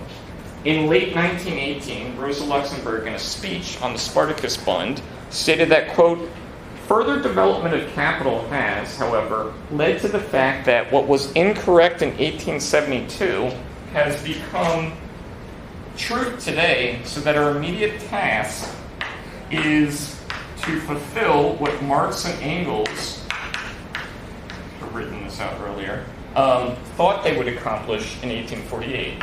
So she's writing in 1918, right at the end, it's basically 1919, and she's saying we're back at 1848.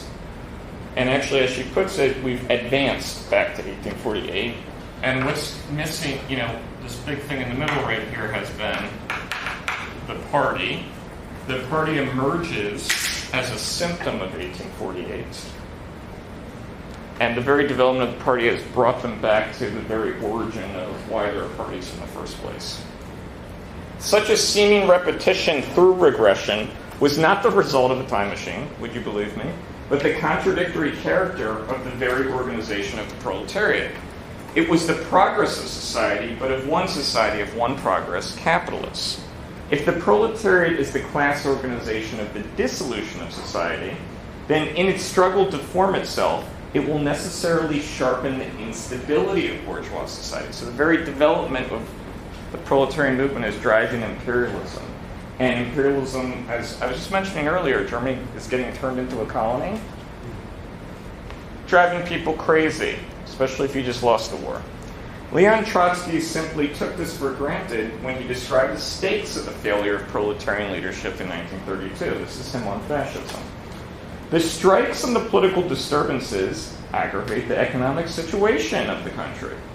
The petty bourgeoisie could reconcile itself temporarily to the growing privations if it arrived by experience to the conviction that the proletariat is in a position to lead onto a new road. Vanguard of the Democratic Revolution. But if the Revolutionary Party, in spite of the class struggle becoming incessantly more accentuated, proves time and again to be incapable of uniting the working class about it, if it vacillates, becomes confused, contradicts itself, then the petty bourgeoisie loses patience and begins to look upon the revolutionary workers as those responsible for its own misery. All the bourgeois parties, including the social democracy, turn its thoughts in this very direction. When the social crisis takes on an intolerable acuteness, a particular party appears on the scene with the direct aim of agitating the petty bourgeoisie to a white heat and of directing its hatred and despair against the proletariat. In Germany, this historical function is fulfilled by National Socialism, a broad current whose ideology is composed of all the putrid vapors of disintegrating bourgeois society. So when you read the right, that first sentence, he says if you want to understand fascism, you have to look at the history of Marxism. The point really is that fascism understands itself as superseding Marxism, right? In other words, they promised us a revolution. They brought us to this war. They said it was going to be the last war. There's this idea of the stabbing back myth. There's this idea that, the Second International is kind of made up of, old guys who don't do anything, just theorize. And we need action, right? It's not about, racism or something. Mussolini didn't think race was a thing, right? He actually put his son-in-law as a propaganda minister to counter Hitler originally, right? Meaning Mussolini was a Marxist. He's this is some weird theory or something like that. No, fascism is radical democracy. It's angry democracy. It's you promised us this revolution and you're not acting on it. And the responsibility for this return to 1848, going back to Rosa Luxemburg's point, with all its horror, lay with the proletariat. To deny such out of, say, our instinct to defend the oppressed and downtrodden, unfortunately does more harm than good. It is how the left buries the critical task, and yet it is through the recognition of the repetition of 1848 the left could be able to defeat fascism. Mussolini justified fascism precisely as the progressive advance over Marxism. The aborted return also expressed the potential to redeem the historical wound. It is left to the conservatives, however, today to point out that the Nazis wore the old socialist uniforms. It's Hayek mentions that. Only the proletariat and its self-organization can render the very crisis that it is driving self-conscious. So fascism is revolutionary, but it's unconsciously revolutionary. The reason I said 1848 earlier, that Bonaparte, that is a revolution, is because it's not the revolution is what threatens capitalism. Capitalism is revolutionary. The point is whether or not that self-contradictory revolution is going to end in just the total waste of human civilization in mere glittering misery. So it's really more a question of mastering the revolution than is there a revolution. The problem with fascism is it's precisely unconsciously anti-capitalist. Revolutionism of all kinds was regularly understood as a penalty for the opportunist sins of the working class movement. Fascism is and was something to be overcome, but the question was how. In treating it as something that comes from without, the defeat of fascism naturally turns into a pure military contest. I remember a long time ago a Communist Party member telling me that they were so anti-fascist that they would support one fascist shooting another fascist, because that would mean one less fascist. I asked them if they had ever heard of Operation Hummingbird. In other words, when Hitler takes over the Nazi Party, he kills other fascists. I don't know what this person was trying to say. Fascism and communism both saw social democracy as a barrier to revolution. The colossal tank battles of the Eastern Front in World War II seemed to deafen the echo of the earlier period when communism and fascism both tried to use each other. The Ruhr crisis, so when France occupies, I'm sorry my German is awful, occupies a part of Germany, there was a Red-Brown alliance. And, there were things like Karl Radek gives his Schlagletter speech, where there's a soldier who's like a Nazi who dies, and he says, as communists, we have to recognize, we have to be sensitive, remember I mentioned this earlier, to when someone is considered a national hero. So in fighting French imperialism, the Nazis were seen as sort of objectively anti-imperialist. Of course the Nazis understood themselves as anti-imperialists. The Nazis thought they were on the defensive. Right? In other words, they're like, oh, we've been conquered, and now the Versailles Treaty is like sucking our blood, basically, and trying to basically pay for their wretched system. It was in this context that one of the Hungarian communists, Eugene Varga, began to characterize the situation. So he describes Germany as a colony, an English and French colony. I bring this up because, Dimitrov has a kind of famous, later in the 30s, this is the Pop Front, where he's like, oh, fascism is imperialism. And so it just starts to confuse the whole thing. Because in the 20s and up until the Nazi seizure of power, and actually a little bit after still, the communists treated them as kind of confused anti-imperialists. And again, the reason I bring up the collapse of the party is because from the standpoint of Moscow, they're also concerned about what kind of threats it might bring to the Soviet Union. Meaning they want the workers to kind of be in some kind of united front. So first the united front is there because they can't get a revolution in Germany. And so you're going to kind of win over the workers in the social democratic movement.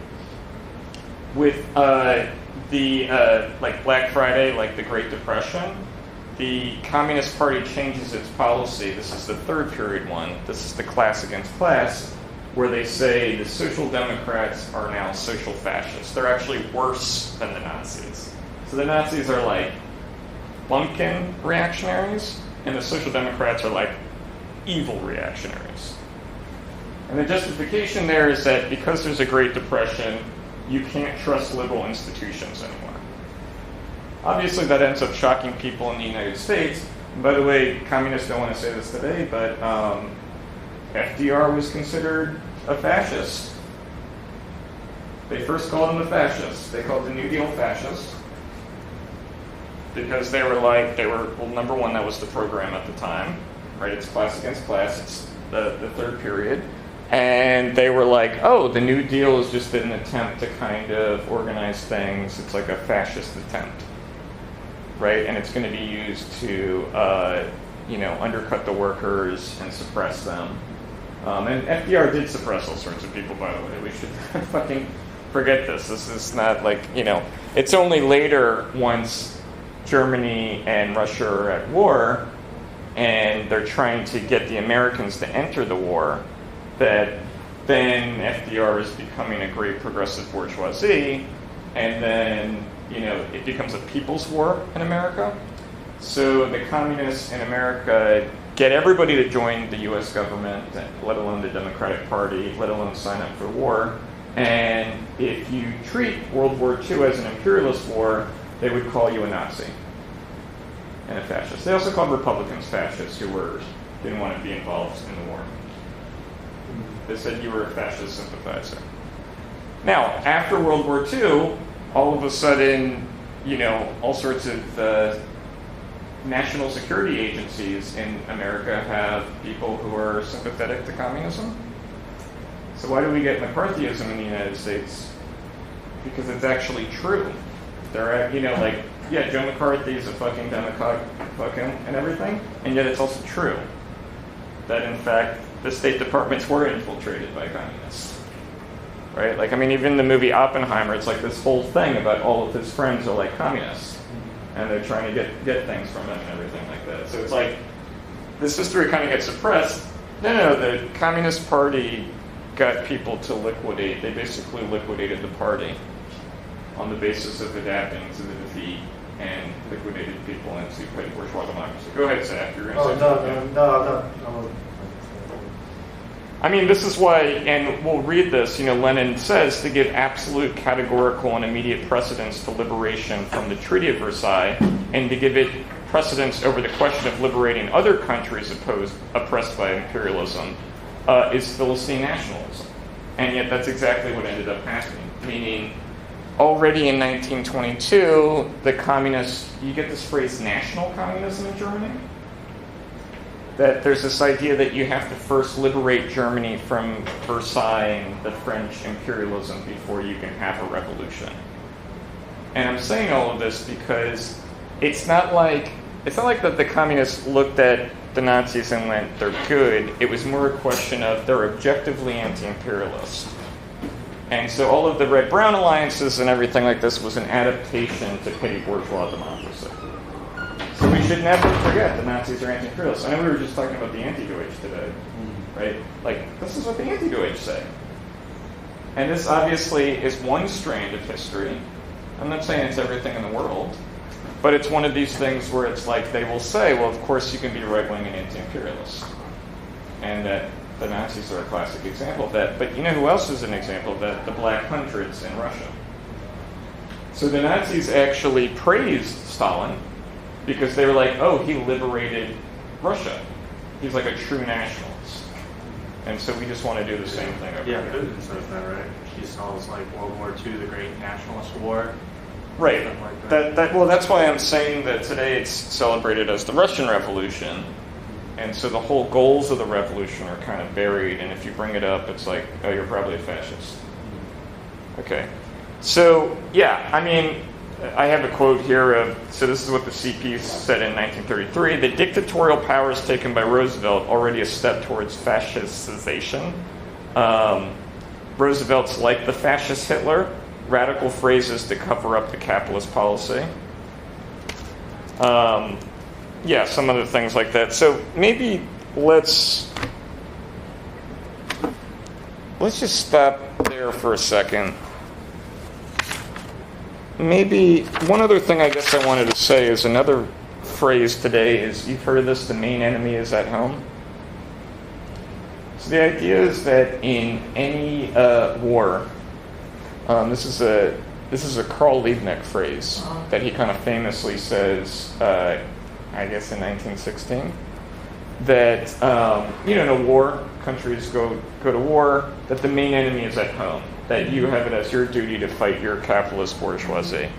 So of course, over the 20th century, this phrase just becomes totally convoluted, and just kind of becomes this question of like wishing for military defeat, or something like that. Whereas what Lenin meant, and what Carl Liebknecht meant when they talked about revolutionary defeatism, first of all, to have revolutionary defeatism, you have to actually have the ability to make a revolution. Yeah. Right? So the Spartacus League, for example, used to have as their program the military defeat of the United States by ISIS. That's how anti-imperialist they are. They would be for ISIS defeating the United States. And it's kind of like, ISIS defeated the United States, like the U.S. would just nuke the region or something, Like, in other words, that's not going to lead to socialism in America. It might lead to a fascist dictatorship, because they'll be like, oh, the problem is that the liberals in Congress are not giving our boys enough weapons. or something like that. So the whole question of revolutionary defeatism, going back to the point about imperialism, was that the imperialist war was a consequence of the reformism in the movement itself. And so what you're really doing in terms of revolutionary defeatism is the movement is defeating its own obstacle. And so this is why Lenin will say, when I mean that, I don't actually mean like going to fight for the other army. Right? It's not like, if the US fights another country, it's not like, I'm such a revolutionary defeatist, I'm going to go join their military. Which, by the way, people did. Right? Meaning, in World War II, various anti-imperialists went and joined the Nazis because they were like, well, the British are worse. Right? Like, this is a common thing that's always happened, which is that people will say, oh, who are the worst imperialists or something. It happened in World War I, meaning there were socialists who were for Germany because they were like, Germany's imperialist, but the British are the worst imperialists. That we live under a world system of British capital. Does that sound familiar, Eric? This is what I hear today. Oh, but we live under a world system of America. Right? So in other words, what's the exception to the rule? Oh, it's the world system of America. There's always been a world system. Like, there's not, this is not the exception to the rule. But it's also not one of these things. The revolutionary defeatism is actually defeating the conditions of how the military can go to war at home. And the condition of Germany going to war was that the socialists organized the movement to actually operate in the war industries. Right? So revolutionary defeatism in World War II in the United States would be organizing to counter the U.S. war effort. But if you did that, the Communist Party would call you a Trotskyite fascist and support the United States prosecution of you by the Smith Act. Wow. So I actually interviewed I interviewed a guy, Michael Hudson, whose dad was somebody who was tried in like Minneapolis or someplace in Minnesota. But I bring that up because, unfortunately, after the war, then the very same Smith Act then gets very unfortunately used against the communists, whereas they had supported it against anyone who was not a communist during World War II, right? That you're actually a Nazi agent. Because there were leftist groups that were trying to uphold the Lenin revolutionary defeatism. And I'm not even saying whether or not that was possible, like actually going to ever happen. It's just simply the case that they were attacked on this. So really, in the 20th century, the left destroys itself. It really does fucking destroy itself. And one of the reasons I wanted to lead into this was now we can talk about two very unfortunate things happening in the world that have been driving me a little crazy. Israel, Palestine, Ukraine, Russia. Right? And this was kind of part of the motivation behind this teaching. Not in that I'm going to solve them or something like that. I'm hoping my friend... I'm sure you can handle it. I'm sure I can handle it. No, it's like funny. My friend Fakhri who was messaging me today, he was on a panel that I moderated. That you asked the question on that one. Fakhri? Oh, yeah. Right? My friend who's Palestinian, I'm like, I just... tell them to go listen to music or something right now because I don't know how to solve this. But what I did want to talk about, and this is related to platypus, is how people try to call on the history of the left to make sense of what's happening. So I'll try to, tie them together, Ukraine, Russia, and Israel, Palestine. Going back to this entire point about nationalism. So of course in the 19th century, to quote J. Hobson, nationalism emerges in a way that was not really a demand in the 18th century. So the bourgeois demand for the nation was really just about the political recognition of the rights of civil society. So when we read Abbé Sieyès, he's not really demanding politics as an end in itself, it's simply to allow society to be free. In the 19th century, of course, because civil society comes into crisis, politics takes on a new purchase for people because they're trying to not be thrown into oblivion. Meaning if you can't realize yourself in civil society, you have your political rights, you have your democratic rights, and this is why you get this expansion of democracy. In the United States, where I'm speaking right now, the era of Jacksonian democracy. There's a reason why Thomas Jefferson hates Jackson. In other words, and it's why, a lot of the framers of the Constitution, they didn't want to have political parties in the way that we have it today. And plenty of modern political scientists recognize that. They just don't know what to do about it. Okay, so nationalism is this running thing that begins to happen in the 19th century, and in a lot of ways it's exacerbated by the growing international proletarian socialist movement, as Lenin says. Right? In other words, after the 1905 revolution, all sorts of oppressed nationalities demand the right to self-determination. Ukrainian nationalism maybe goes back to the 1840s. There started to be the revival of the Ukrainian language, but also it was bound up with, hopefully I'm pronouncing this correctly, Galicia. It's it was kind of had a bunch of different nationalities in it. It's like a place that doesn't exist today. And one of them was a kind of Ukrainophile nationality, that there were people that were speaking Ukrainian there. Around the time of the October Revolution, Lenin writes an article, The Ukraine. Right? So there's this big thing about whether you say the Ukraine or Ukraine. Right? But it's one of these questions that Lenin's very aware that they're actually taking up a Soviet and are demanding self-determination. And yes, I know there's a lot of bad things there, like civil war and people killing each other on all sides. And at one time the Bolsheviks conquer the region, but then Germany comes in and then they recognize the self-determination.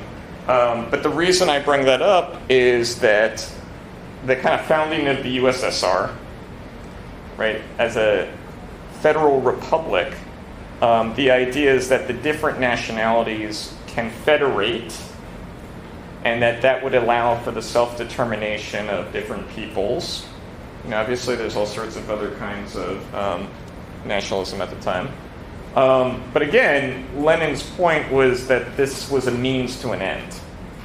Obviously a lot of this happens by the time he's sick and then dead. And so once he's off the scene, it can kind of be adapted to. World War II breaks out.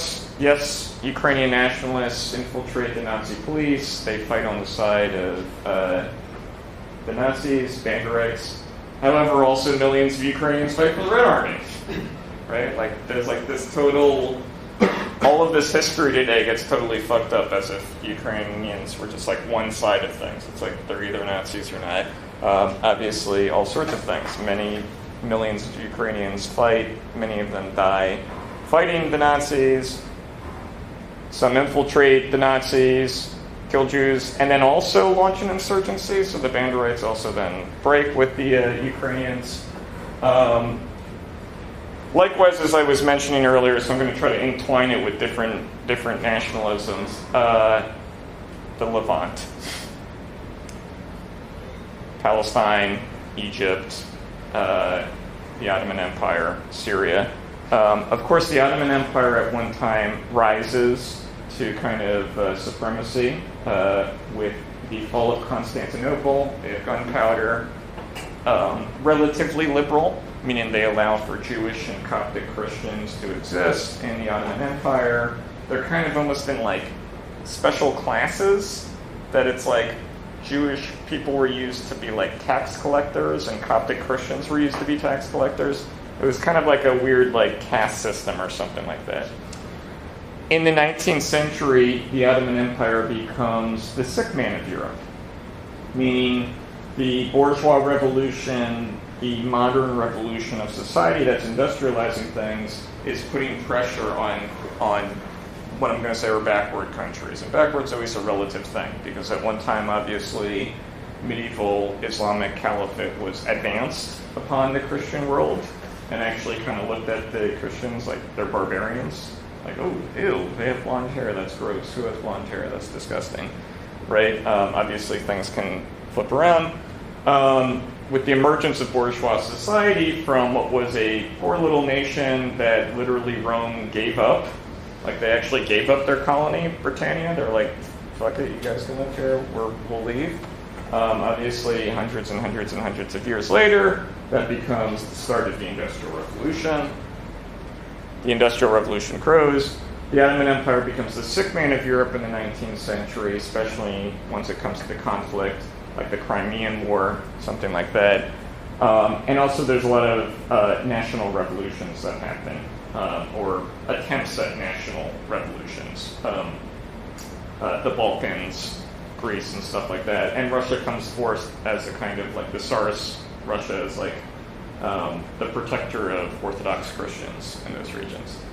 So World War I, the Ottoman Empire is with the, not with the Entente, the other one. What's the other side called? They're with the Habsburgs. Yeah. Right, okay. So they lose.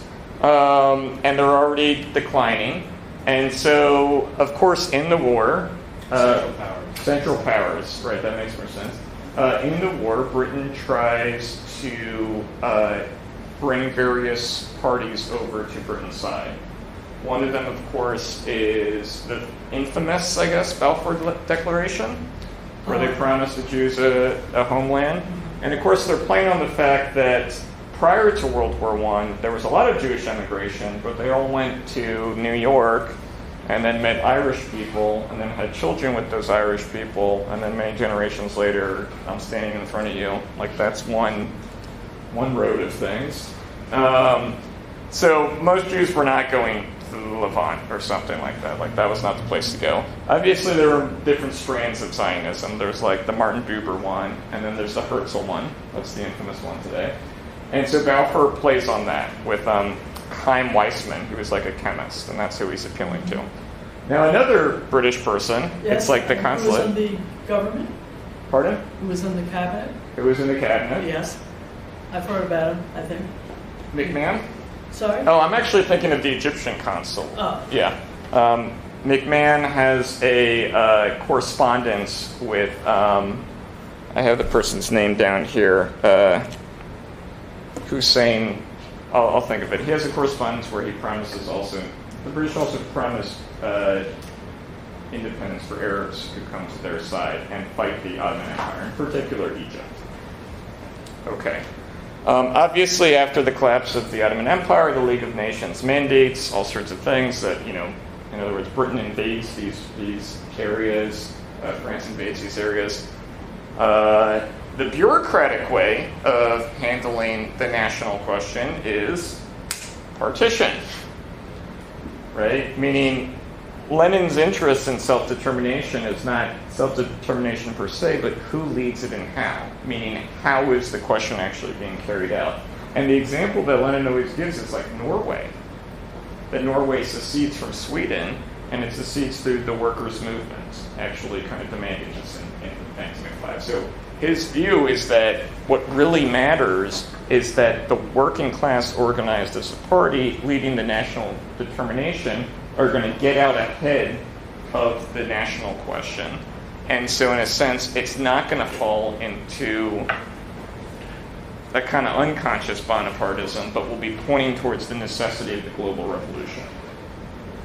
How World War I does play out in this region is that the British take it over, they mandate it. There's a variety of civil strife, right? There's the 1929 Arab Revolt, there's the 1936 Arab Revolt, things like that.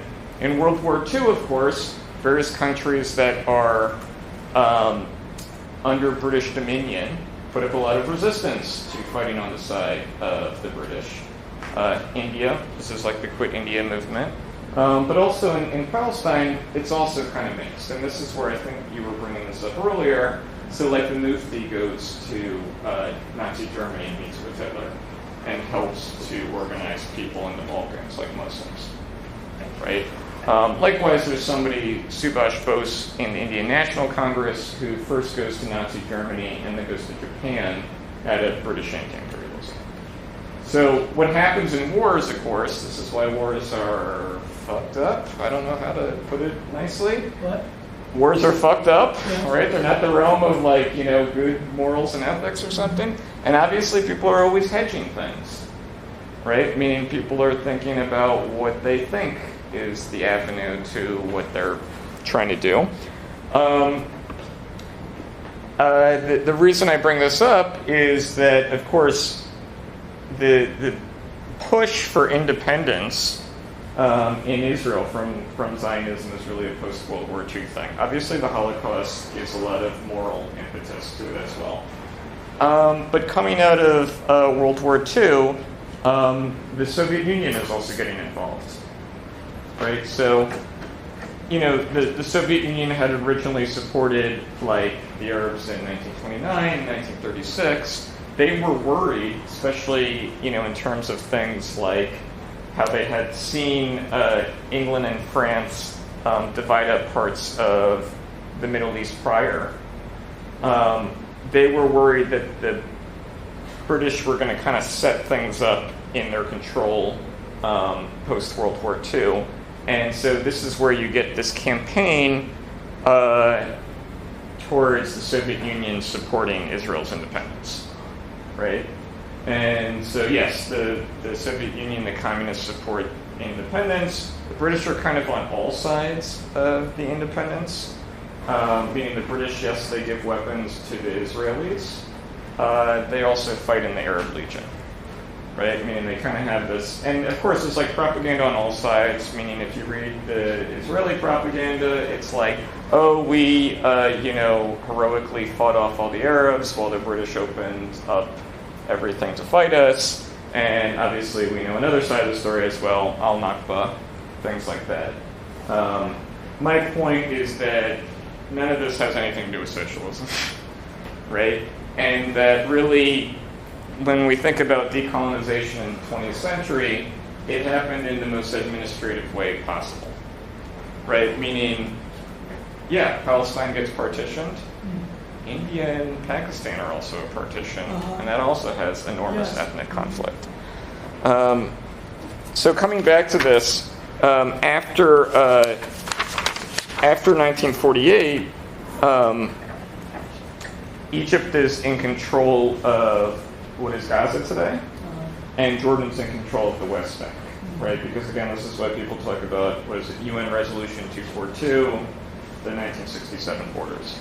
And at the time in Egypt, so post-1948 in 1952, there is the Free Officers Revolution. This is when Nasser comes to power in Egypt. And just to say something for Gabriel Raquel, if he's listening to this recording, since he wrote this awful screed against Adorno and Horkheimer, where he blames everything in the world on Adorno and Horkheimer, the Soviet Union first treated Nasser's coup in 1952 as reactionary. This is how it was written in the Great Soviet Encyclopedia in 1952.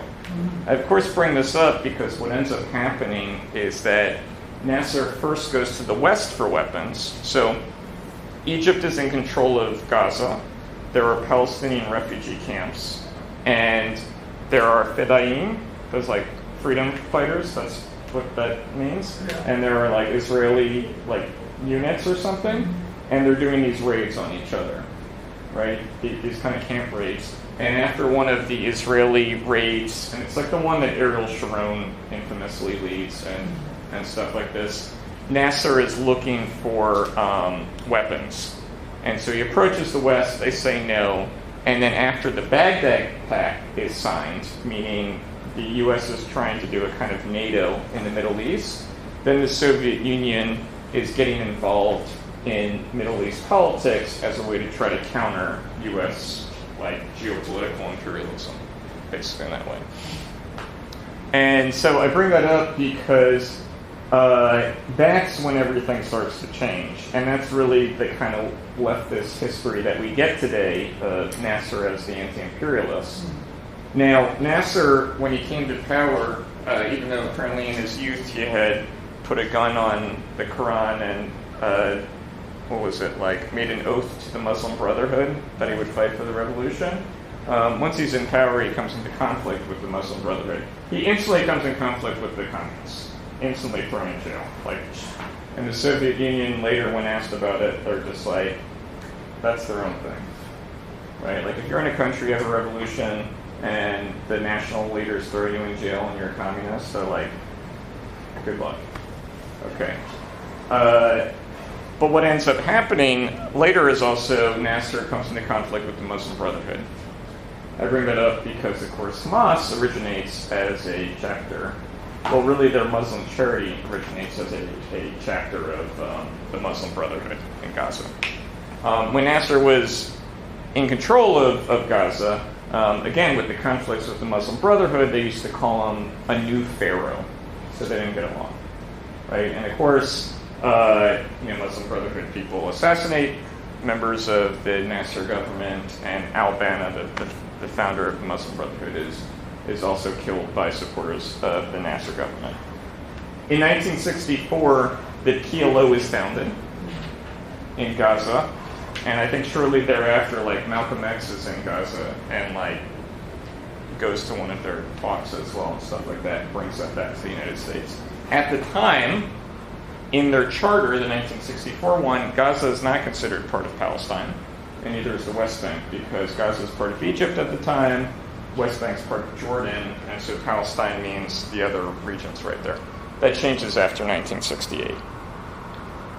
The Six-Day War, which is kind of what I'm getting to right here, the Six-Day War also changes a lot of, and this goes back to the kind of anti-Deutsch point, changes a lot of the left's perspective on Israel.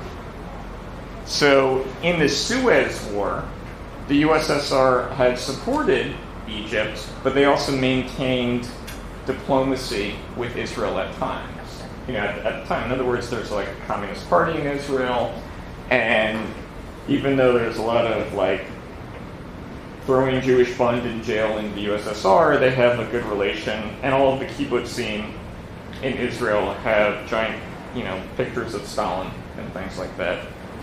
Somebody in Platypus, his father grew up on a kibbutzim and remembers the day that Stalin died. They like put out black flags like in mourning and stuff like that.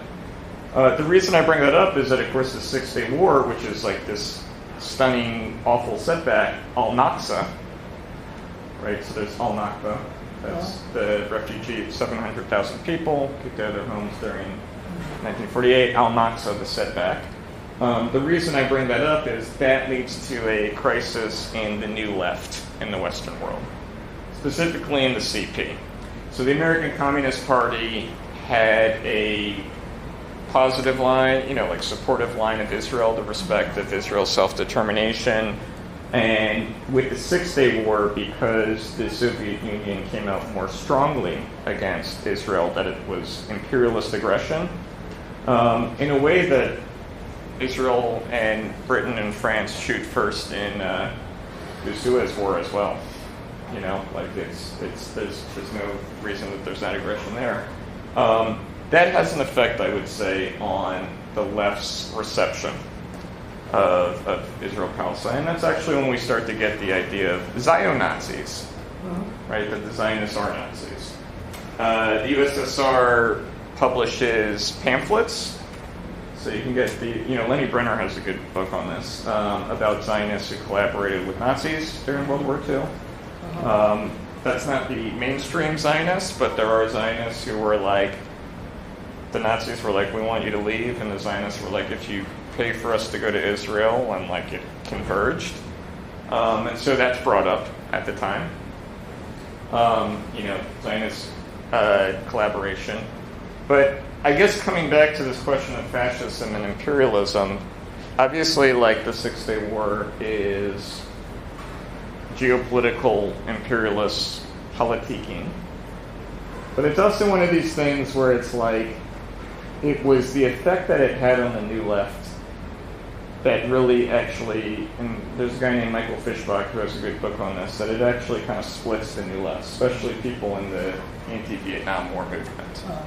Because what they're seeing is that, okay, Israel was supposed to be the scrappy underdogs, and here they are bombing Egyptian planes when they're on the ground, and it's like throwing people's worlds upside down.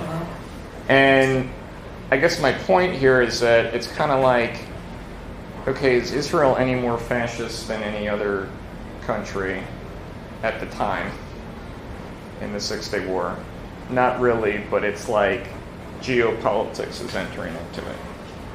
right? In other words, they're no more fascist than other countries in the same period that are also bombing and killing people as well. So the word fascism just comes to mean whoever's on one side, right? It's kind of losing any connection to any proletarian socialist movement. Obviously, one can totally be against the Six-Day War, but the ideology, the way in which the left is understanding it, I would say influences things. In the 50s as well, Crimea is given away to the Ukraine, and at the time it's praised as an expression of how the USSR can manage geographical situations without requiring revolution. It's kind of done on the part of Khrushchev, his kind of bid for power, the way in which he's kind of trying to coordinate specific parts of the Communist Party. The Ukrainian group was particularly influential in the Communist Party. And so at the time it was considered something successful. Of course, when the Soviet Union falls, today it's now blamed on Ukraine, right? Because, Ukraine was in a particularly, like if you think of the thing that Gorbachev held when they were going to have this kind of vote on independence of the nation, the federalized nations, a variety of principalities did not participate, and Ukraine was particularly decisive. And so, when you have this kind of reception today of like, oh, the problem is we should have never given away Ukraine, it's a way in which all this history is now accumulated and aggregated and everything like that. So maybe coming to kind of penultimate point, kind of none of this in a sense has anything to do with what imperialism and fascism meant historically. Really, when people were involved in any kind of like transformation of the world, they're kind of phrases that are thrown. They're kind of pejoratives. And I think one of the things I wanted to say was that nations become fascist or imperialist based on what side of the capitalist politics one tails. So if you think about these wars that are happening right now, it's like, okay, if one is kind of tailing one side of capitalist politics, then what happened in February 2022 was a special military operation to stop the encroachment of NATO into the sovereignty of Russia. If you're on the other side, it's the self-determination against imperialism, right? Meaning both sides accuse each other of imperialism. Both sides accuse each other of fascism, right? Meaning one side will say, well, Russia has become ever more fascist since, say, 2012, right? Maybe there was a period like where things were maybe democratizing, who knows, or the oligarchs were being subdued to some degree, but after the Arab Spring, especially after Libya, like Putin's third term, then everything kind of goes downwards. I don't know, that's like, I'm just saying the narratives here. I'm not saying whether or not I agree with it. On the other side, what was supposed to justify the invasion, that it was denazification. Likewise, in terms of Israel-Palestine, all sides accuse the other side of fascism. Obviously, it's very one-sided, right? Meaning, my interest here is not really in terms of solving the conflict or saying who's right, so much as to Platypus's project about how the left received it, right? Meaning, maybe there's a sort of spectrum of things that showed up, meaning one side was like,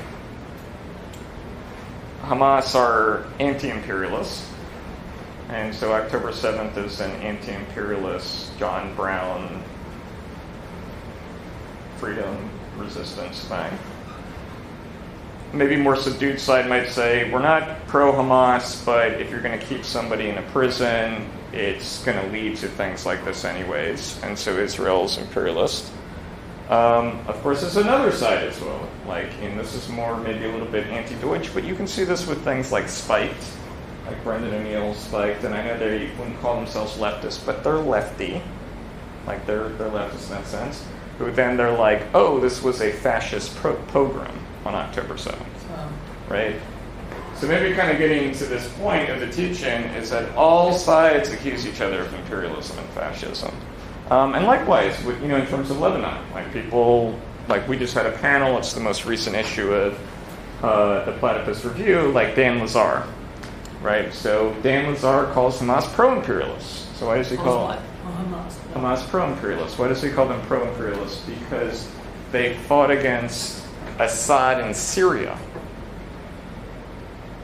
So this is such anti-imperialism that it's because Assad is against the Americans indirectly, very indirectly, that therefore the Palestinians that were in Syria who reacted to Assad are agents of imperialism, right? And so this is also what the Spartacus League did about the Kurds.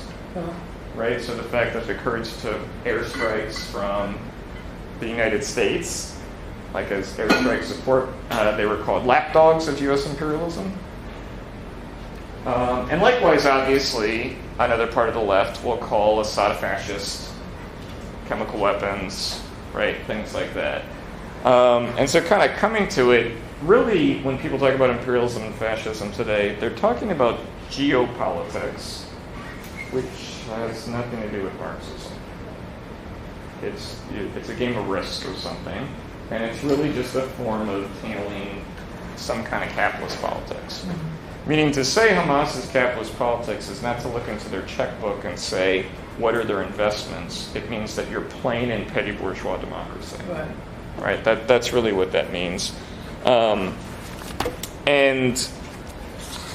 it just kind of struck me that what was very interesting about Ukraine, Russia, and then Israel, Palestine is that when it was just Ukraine, Russia, there was just two sides.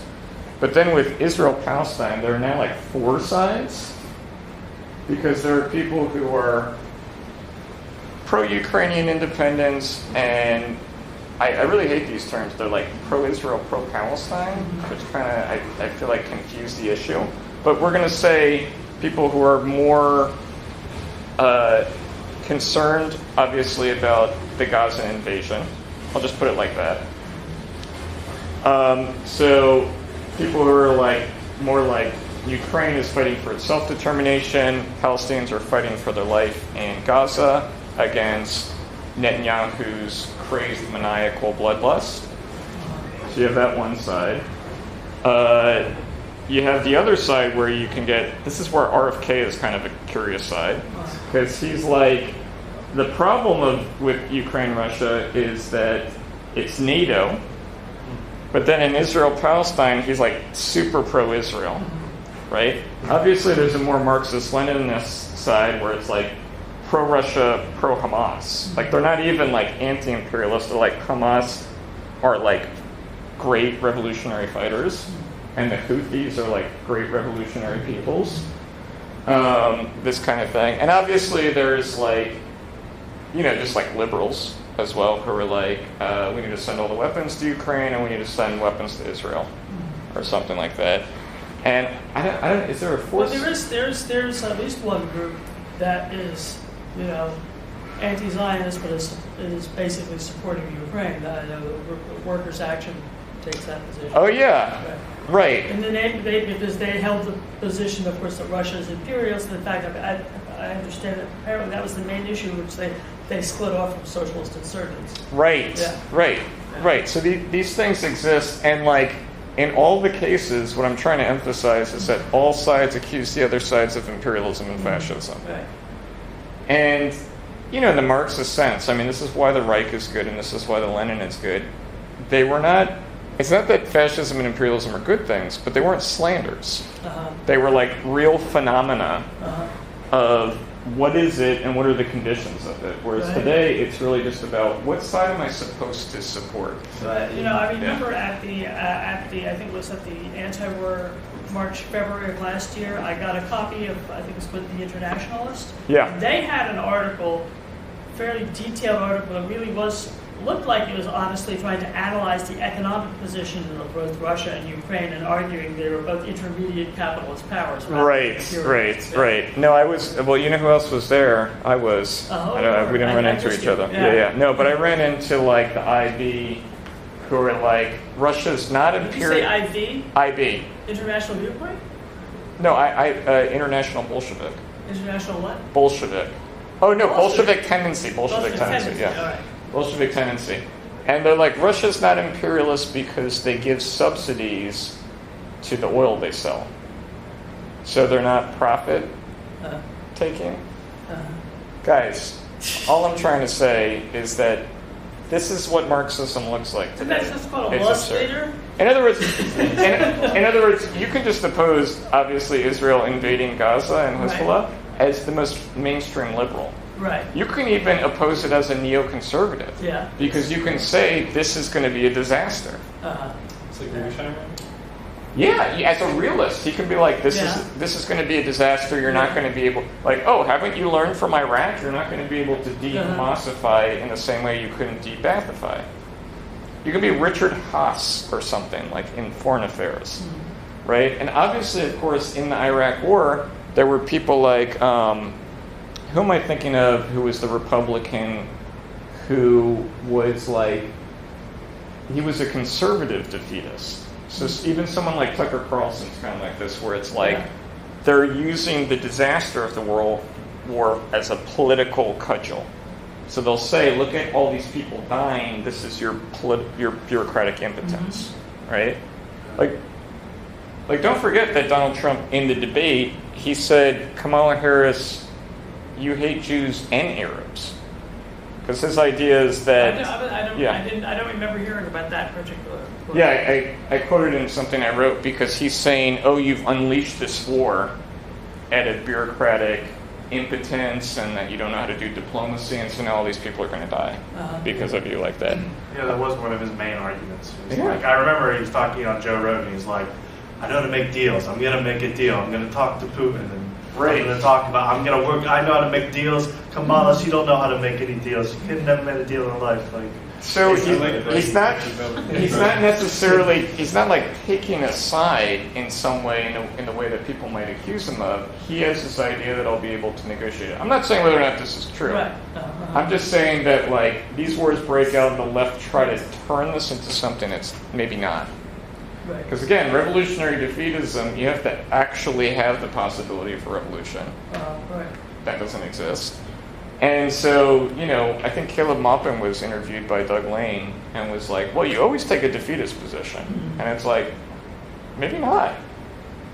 Maybe there's no position to take, right?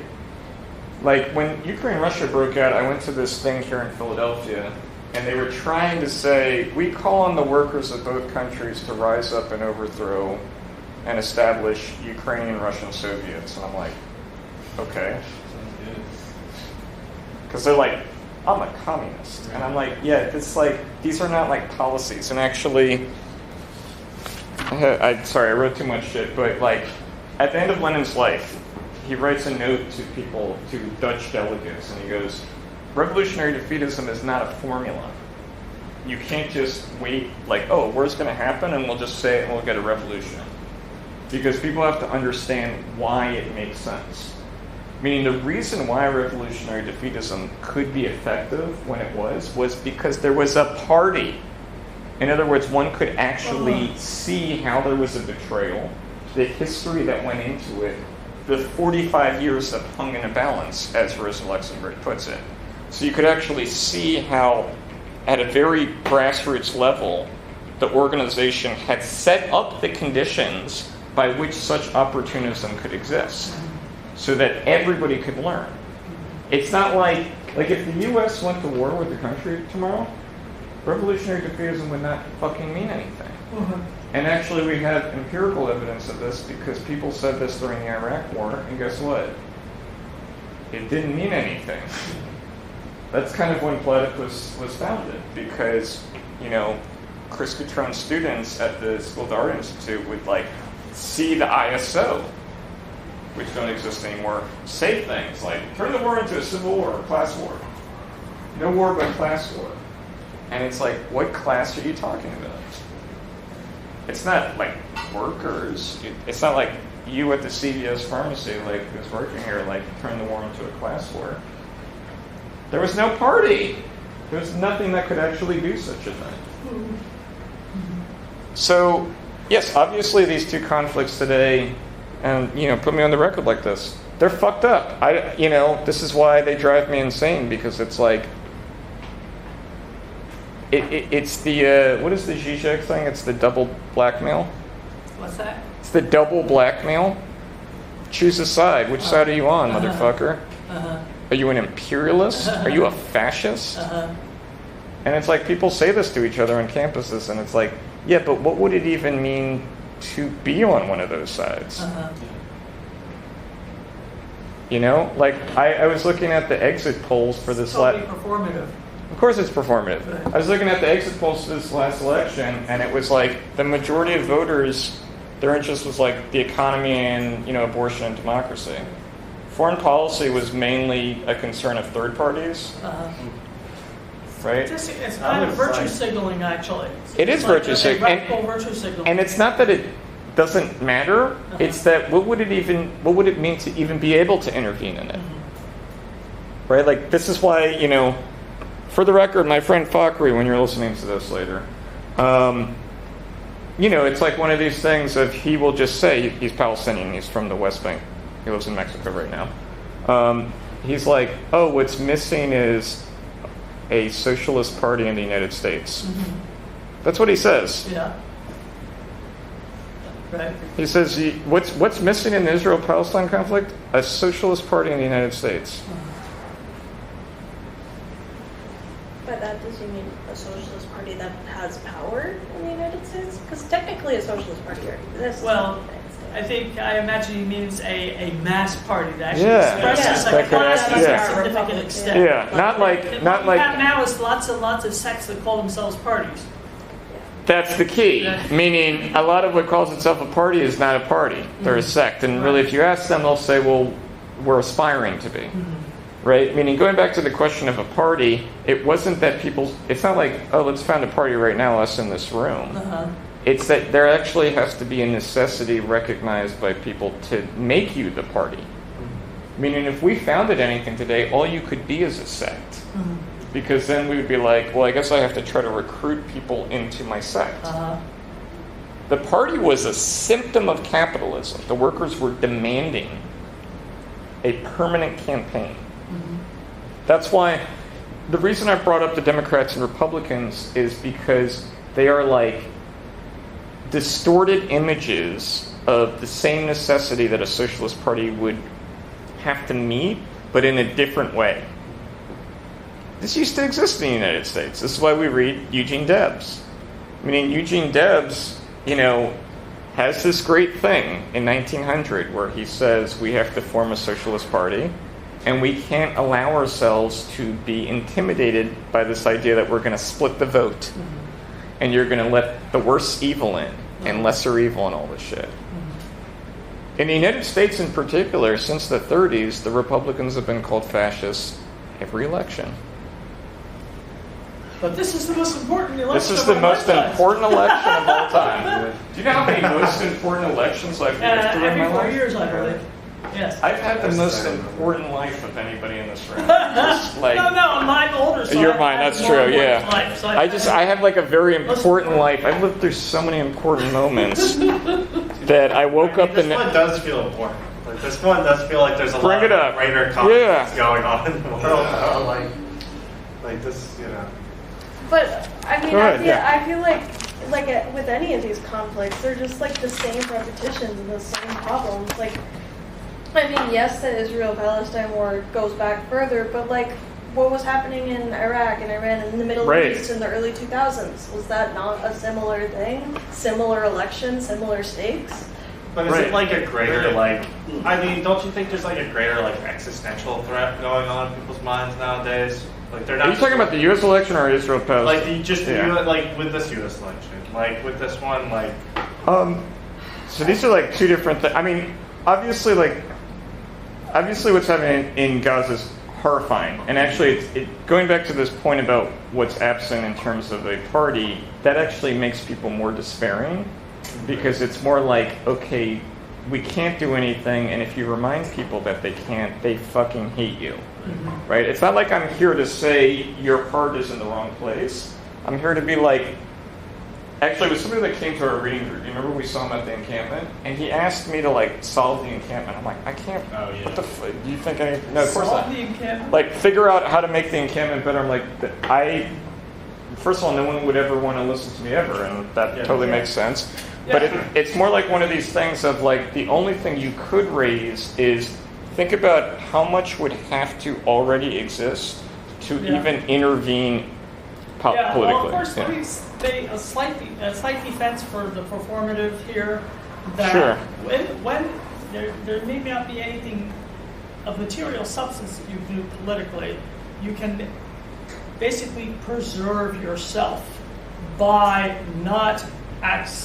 by insisting on making the point, even if there's nothing you can do about it. So there's this meme that says, at a certain point, you have to stand up against what is wrong, not because you're going to change the other person, but because if you don't, then they'll. Can I be the evil? Can I be the evil person? Preserving your own integrity for the future. I understand that. Yeah. Let me be the evil, terrible person, so Right. you guys can all go home and throw darts at a picture of me or something like that. Right. I always do.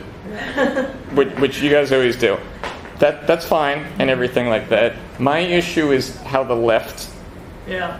Yeah. rationalized it, Right. which is that they're like, this is it. Right. They think they're actually This doing is like, something. Right. Yeah. it just reminds me of like the Marcuse-Adorno exchange, Right. where Marcuse, of course, ultimately ends up like siding with the student protesters in the '60s, but in the context of like this going on in Germany, they're having this personal correspondence, and Marcuse like brings up like, how can you like not do anything Right. in the face of like the air choking you? Like there's so much like this is happening right now. It's like Vietnam, whatever. It's such like a choke. Like how can you not like take that up? And it's like it's a question of like bourgeois coldness. Like maybe the responsibility of someone who is interested in like reforming the left is to like take a step back and be like, what is this really? You know. In other words, it's a point that Adorno makes in Marginality to Theory and Praxis. It'll be the last thing we read, where he goes, every protest, people go, like, now this has crossed the line. Right. Yeah. Right? Meaning, like, we shouldn't have had to wait until the Gaza bombardment to be like, this is bad, because we already had 2018, 2019, which is bad, and 2014, which was bad. I'm not saying anything that you guys are new, and yet every protest justifies itself as now this has crossed the line, and Adorno does something that people are going to hate that he does, but he's right. He goes, that therefore justifies all the horror that's existed prior to this. And not only that, to Ethan's point, in fact, you're doing this right now, you're tuning out all sorts of horrors that are existing around the world. I'm sure there are a lot I don't even know about. Because you couldn't live if you actually thought about what's happening in Myanmar right now or Sudan. Like actually, not like as a number, like literally the image of people starving and dying and being thrown into child slavery and prostituted and ethnic cleansing, and what's happening in Ukraine, what's happening in all these places. So his point really is that actually capitalism, all of us are already bourgeois cold. And the point is not to become warm. You wouldn't exist. You would explode, basically. But rather to use that as a resource. Meaning that's actually your resource to be able to think. Yeah. What is your coldness. Everything that's attacked about people. Right? Like, oh, you're morally cold and you're not like showing enough sympathy for this. And Adorno's point is that every single person on earth does this all the time. And so it's really a question about how can one use that resource for good, right? In other words, people have freaked out about wars. He was talking about Marcuse. So they're talking about German students regarding the Vietnam War. Yeah. German students are not being, like, conscripted to go to Vietnam. And they're, like, violently protesting because, of course, West Germany is tied up with U.S. NATO imperialism or something like this. And so it's one of these things where it's like, this has happened again and again and again and again and again and again and again and again and again and again and again. And maybe it actually hasn't really helped things, right? So it's not about like if someone asks you, do you think it's good? You go, yes, it's good, kill everybody or something like that. But it's one of these things where it's like, first of all, the encampment protests were going to happen anyways, and actually in a lot of ways their original reason was the encampment protests, right?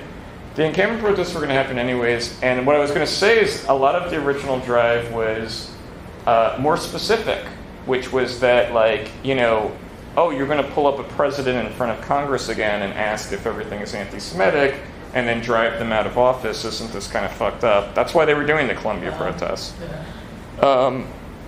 And it's one of these things where it's like, they're going to happen anyways. People are going to be absolutely outraged and disgusted with this. I'm not condemning anybody for that. For me, I'm like, the left is going to try to turn this into a ground to try to recruit people. And they're going to devise up all these theories. And not only that, we went to one of these teach-ins, and they were like, oh, this is better than the anti-Vietnam War movement because you guys are not fighting in that war, and so you're doing this out of the moral goodness of your heart. And I just kind of thought, this is aristocratic morality. It's like pretty bourgeois. This is like privilege morality, where it's like one of these things of like, because I'm rich and I give up all my money, I'm better. You might as well say fuck you to working class people. It's like, yeah, they're not going to go to the encampments because they can't. They're working during the day. And it's like, oh, you guys are morally better than these working class people who can't show up. So I'm not against the encampments. They should have never been shut down. I'm against all of the censorship of people protesting, all of that, like obviously against all the campus thing. I just was like, this is how the left is going to try to turn this into its own story. And it's going to do this in terms of what I tried to lay out in a bunch of this teaching, how really what the left does today is propaganda. Yeah. And a war breaks out and people go to a group and try to decide whether or not to join based on their line. Right? So it's like Ukraine, Russia. Okay, I identify with these people because they're calling it a special military operation fighting Western white supremacy and NATO imperialism. Nazism. Oh, I identify with these people because they're calling it self-determination against Russian Tsarist imperialism, or like neo-Tsarist imperialism. I identify with these people because they're recognizing, you know... The social psychology of it is each sect has to have its own line to justify why you should join them instead of the other sects. Well, in a competition of different products, you have to find your niche. Exactly. That is what it is. There was an article that I discovered recently when essentially I made a comment on like Facebook about, or actually a chat group, about why, even though the Spartacist thing had a... Chuck Hagel, that's the conservative defeatist. I just remembered his name. Okay. Well, even though the person was asking about, you know, which groups had a good line on one particular question, I noted the Spartacists did have a good line on one particular question, but I can't really recommend this as a political project. And they ask why not, and I point out, I did a quick web search and I found a good article titled "Marxist Missionary Cults" that uses them as one of their main examples. It really describes how Spartacists and certain other groups, but that's one of the ones they mentioned, are kind of basically like the Mormons or the Jehovah's Witnesses of the left. You know? They're trying to proselytize. It's one of these things, and well, this is how all left groups operate. And I think another important thing too to note, like with the encampments, is now that they're over, they're becoming like an object of reflection for the left. Right. And so, like much like, you know, the George Floyd protests in 2020, whatever, like these are becoming like historicized, and it's like we're going to have anti-fascist protests now that Trump is elected, and maybe it's exactly through that we're going to repeat the same circumstances again and again and again. Right. So the seesaw, meaning in the last 8 years we've just seen, like, I feel like all of the terms. And there's all sorts of things I wanted to say tonight that I couldn't yet quite say because I wrote too fucking large of a thing. But it's just one of these things to think about where these terms come from and what they mean. I mean, on Monday when I was doing my Lancaster teaching, somebody was asking about like, what is Marxism? And I was like, I'm more interested in why people reach for it today when it kind of doesn't have any justification. Because it might be a kind of distorted shard of history that is expressing the fact that we still live with something about their era, but we can't quite like make sense of it anymore. It's kind of like aliens finding fragments of the past, past human civilization. So like that we have Marxism is a reminder that like there was this thing at some time. And actually the world that you live in is completely constructed by the defeat of Marxism. Meaning if you want to talk about Israel and Palestine, the very existence of Israel is a consequence of the defeat of Marxism. The entire 20th and 21st century. Yeah. Right? Like, okay, if people really want to fucking talk about it, like really fucking talk about it, it's the fucking defeat of Marxism. Right? Like, yeah, if you're going to start doing this like, oh, it's Zionism and, you know, you're just going to do old anti-Semitic motifs or something, no, let's fucking talk about it. Yeah, all sorts of nations that exist today, in a sense, we're living with the consequences of an aborted revolution. We're still living with the collapse of the Ottoman Empire that's just slowly dragging on. Mm-hmm. Right? Obviously, nobody's going to want to talk about that. And of course, it's one of these things that in the early 90s, I guess there was like the Oslo Accords and, you know, Ukrainian independence. There was this idea of like turning the page. But really, the fact that all these conflicts are back are like, yeah, no, we actually didn't overcome this problem. The reason why Lenin is so central for us in our syllabus is because Lenin was expressing the greatest attempt to overcome the problem, but he was not successful. I think it's important that people know all sorts of things about Lenin, every sentence, and you can still accept that it was a defeat and a failure. Mm-hmm. To honor them, not lie. You know? Yeah. So, yeah, I don't know. That's why the last 2 years, I'm like, last 3 years, I guess, I'm just like, oh, we're just going to have wars break out and you're going to have to choose a side. It's Jover. What? It's Jover. It's Jover. Joe Biden. Oh, okay, it's Jover. Yeah. Well, and it's like Joe Biden, okay, we had the anti-imperialism under him, we had the anti-fascism under Trump, the orange fascist monster. Keep going back and forth. I guess now we're going to be back at anti-fascist, orange Maybe monster. Antifa will come back. Who knows? I mean, there's all of these left groups that are organizing events, like already rallies of opposing like Trump as like no KKK, no fascist USA. Like this has already started. The key as well that I want to emphasize, I sort of kind of subtly at the beginning, is that like MAGA communism, you're aware of this thing, like Vaguely. Yeah. American Communist Party, like this kind of thing. They were like, Antifa gave cover to the Democrats by opposing Donald Trump, and that's why we have a war in Ukraine. Uh-huh. And so my point is that if you guys know, like, Kamala Harris didn't get the Arab American vote in Michigan, or like a lot of people didn't vote for her. Obviously, people are turning guns on everybody right now, like, oh, it's your fault, Kamala, it's Biden's fault, it's whoever's fault. A variety of people are also going to blame the Palestine protests, right, as splitting people, as getting Jewish voters. I guess I don't know that the Jewish vote was a big vote, but ostensibly it was. But all sorts of things. People are it's just going to be a circular fire against God, as opposed to really basic shit like the economy. Like this really was like it's the economy's stupid kind of thing. The Amish voted for Trump based on the economy, essentially. So the reason I bring this up is that now we might see the opposite, where it's like, oh, we got Trump because of your anti-imperialist bullshit, Right. in the way that the anti-imperialists were like, we got Biden because of your anti-fascist bullshit. Yeah. And this is something that the left has been unable to overcome, like Right. for 100 years. Right. Why do anti-Deutsch exist? Because we also have the anti-imperialism. And of course, obviously also Israel's not, Ariel Sharon is not Lenin in the Middle East, as one of these anti-Deutsch people put it in our Platypus review in 2010. Obviously not, right? But obviously also, maybe Hamas is not the way to a socialist revolution, right? Yeah. Like, Guys, can I ask you a very tricky question? Maybe it's not both, like neither of them? Right. Like maybe it's like not Hamas or Israel? There used to be a concept of a class line. There used to be. Right, but the reason it doesn't exist anymore is because in a sense it can't. Like with the collapse of the party, it's hard to actually be able to recognize any class line.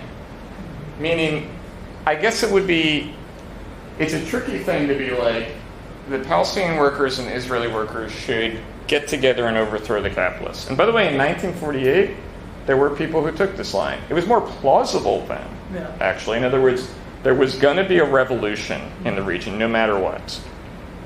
And, you know, a lot of what is considered the Zionists taking the land of the Arabs, a lot of it is really because feudal land from the Ottoman Empire was sold to Zionists, meaning you get... Land titles were being sold off. Right, meaning you get capitalism in the administered, sold off... Like, obviously, you get the peasants kicked off the land, the felah, right, in a totally bureaucratic way, as opposed to quote Lenin... So Lenin says there's two ways to do it. There's the Prussian way, that's what happens in Israel, and then the American way, as he puts it. Which is what? It's the people. The people Right. rising up against, Meaning, obviously, what had to happen in the Levant, I'm just going to keep using this term because people kept using it on the panel, is that, it would have had to have been Hebrew workers would have had to rid themselves of their prejudices towards Arab peasants, and the Arab peasants likewise towards Hebrew workers, and that it would have been a joint Hebrew worker-Arab overthrow of the Arab landlords and Israeli capitalists, and the establishment of, as they used to put it, a socialist federation in the Middle East. Right. That didn't happen, and then it became the plaything of the Cold War. And we're still living with that failure, because in a sense, Hamas comes out of actually the defeat of Palestinian nationalism. Right? So after the Six-Day War, PLO, but also the PLO gets radicalized because of the Six-Day War, is blamed on Nasserism.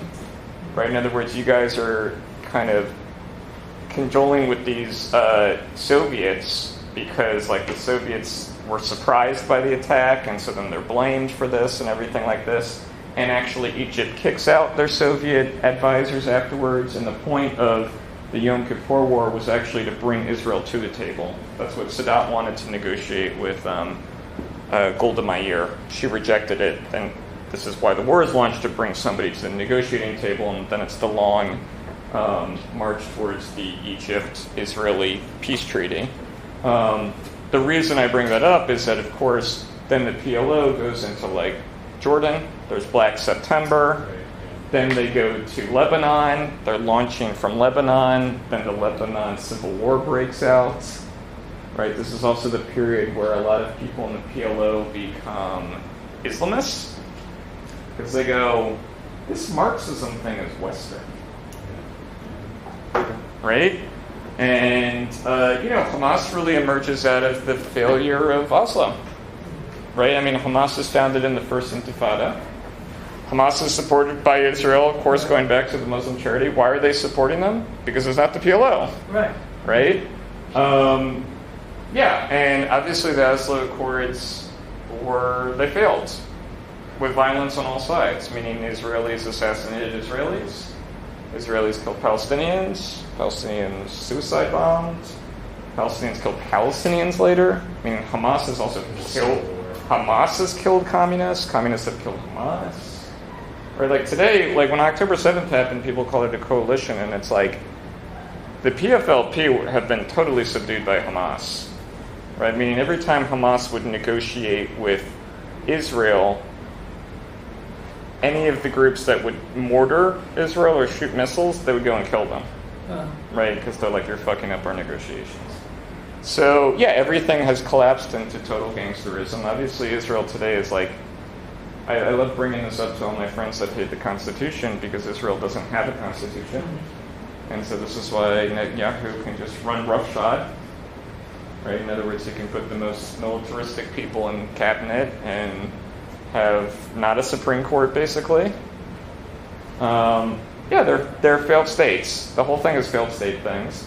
And it's kind of like, what is U.S. imperialism in this case?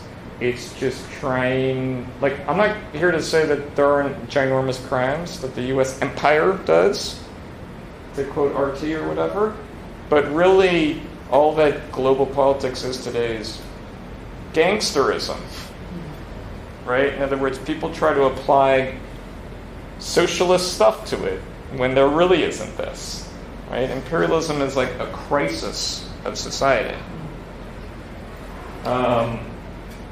So it's kind of like, yeah, I don't know, let's say it's multipolarity and the U.S. empire is falling. Are we getting closer to socialism? The Chinese century. You know? Is that a step towards socialism?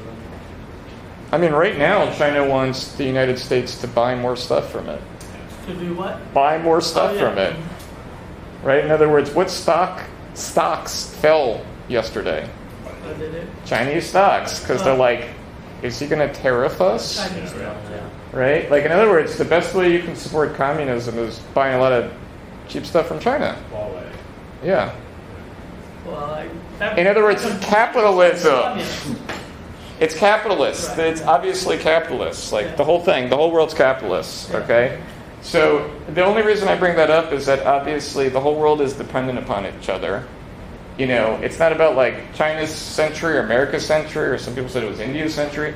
It's, where is the fucking proletarian socialists? Where's the international system? Right? Workers of the world. Yeah. Right? Like, American workers, Chinese workers, Brazilian workers. It's like, no, it's nations and it's the axis of resistance. And that's always like a kind of like thing that doesn't make, it's like, is India part of that? They're good when they buy oil from Russia, and they're bad when they're like sending congratulations to Israel. Is Saudi Arabia part of it? They're good when they buy oil from Russia, but they're bad when they're, you know, doing this peace treaty or whatever that they're seeking. It's sideline bullshit, you know? So anyways, obviously you can oppose foreign policy. You can do whatever you want. You can take the moral stand. It just has nothing to do with the left. Nothing to do with socialism. And some people are fine with that. They're like, I just want to like live in my bubble. This is a Marxist reading group, and so you asked me, tell me about Marxism and fascism and imperialism. I'm like, okay. So anyways, if you're interested, I can send you this, because What's that? this is all of everything I wrote. right. Yeah. Or not. You might be like, okay. Thanks, man. Yeah. So what are we gonna do? What do we do now? What do we do? now? What are we going to do? What are This we is gonna further do, Danny? recording. What are we going to do? Tell me What what are to we gonna do, do. Danny? What are we doing now? What are we doing? I'll go get some tacos.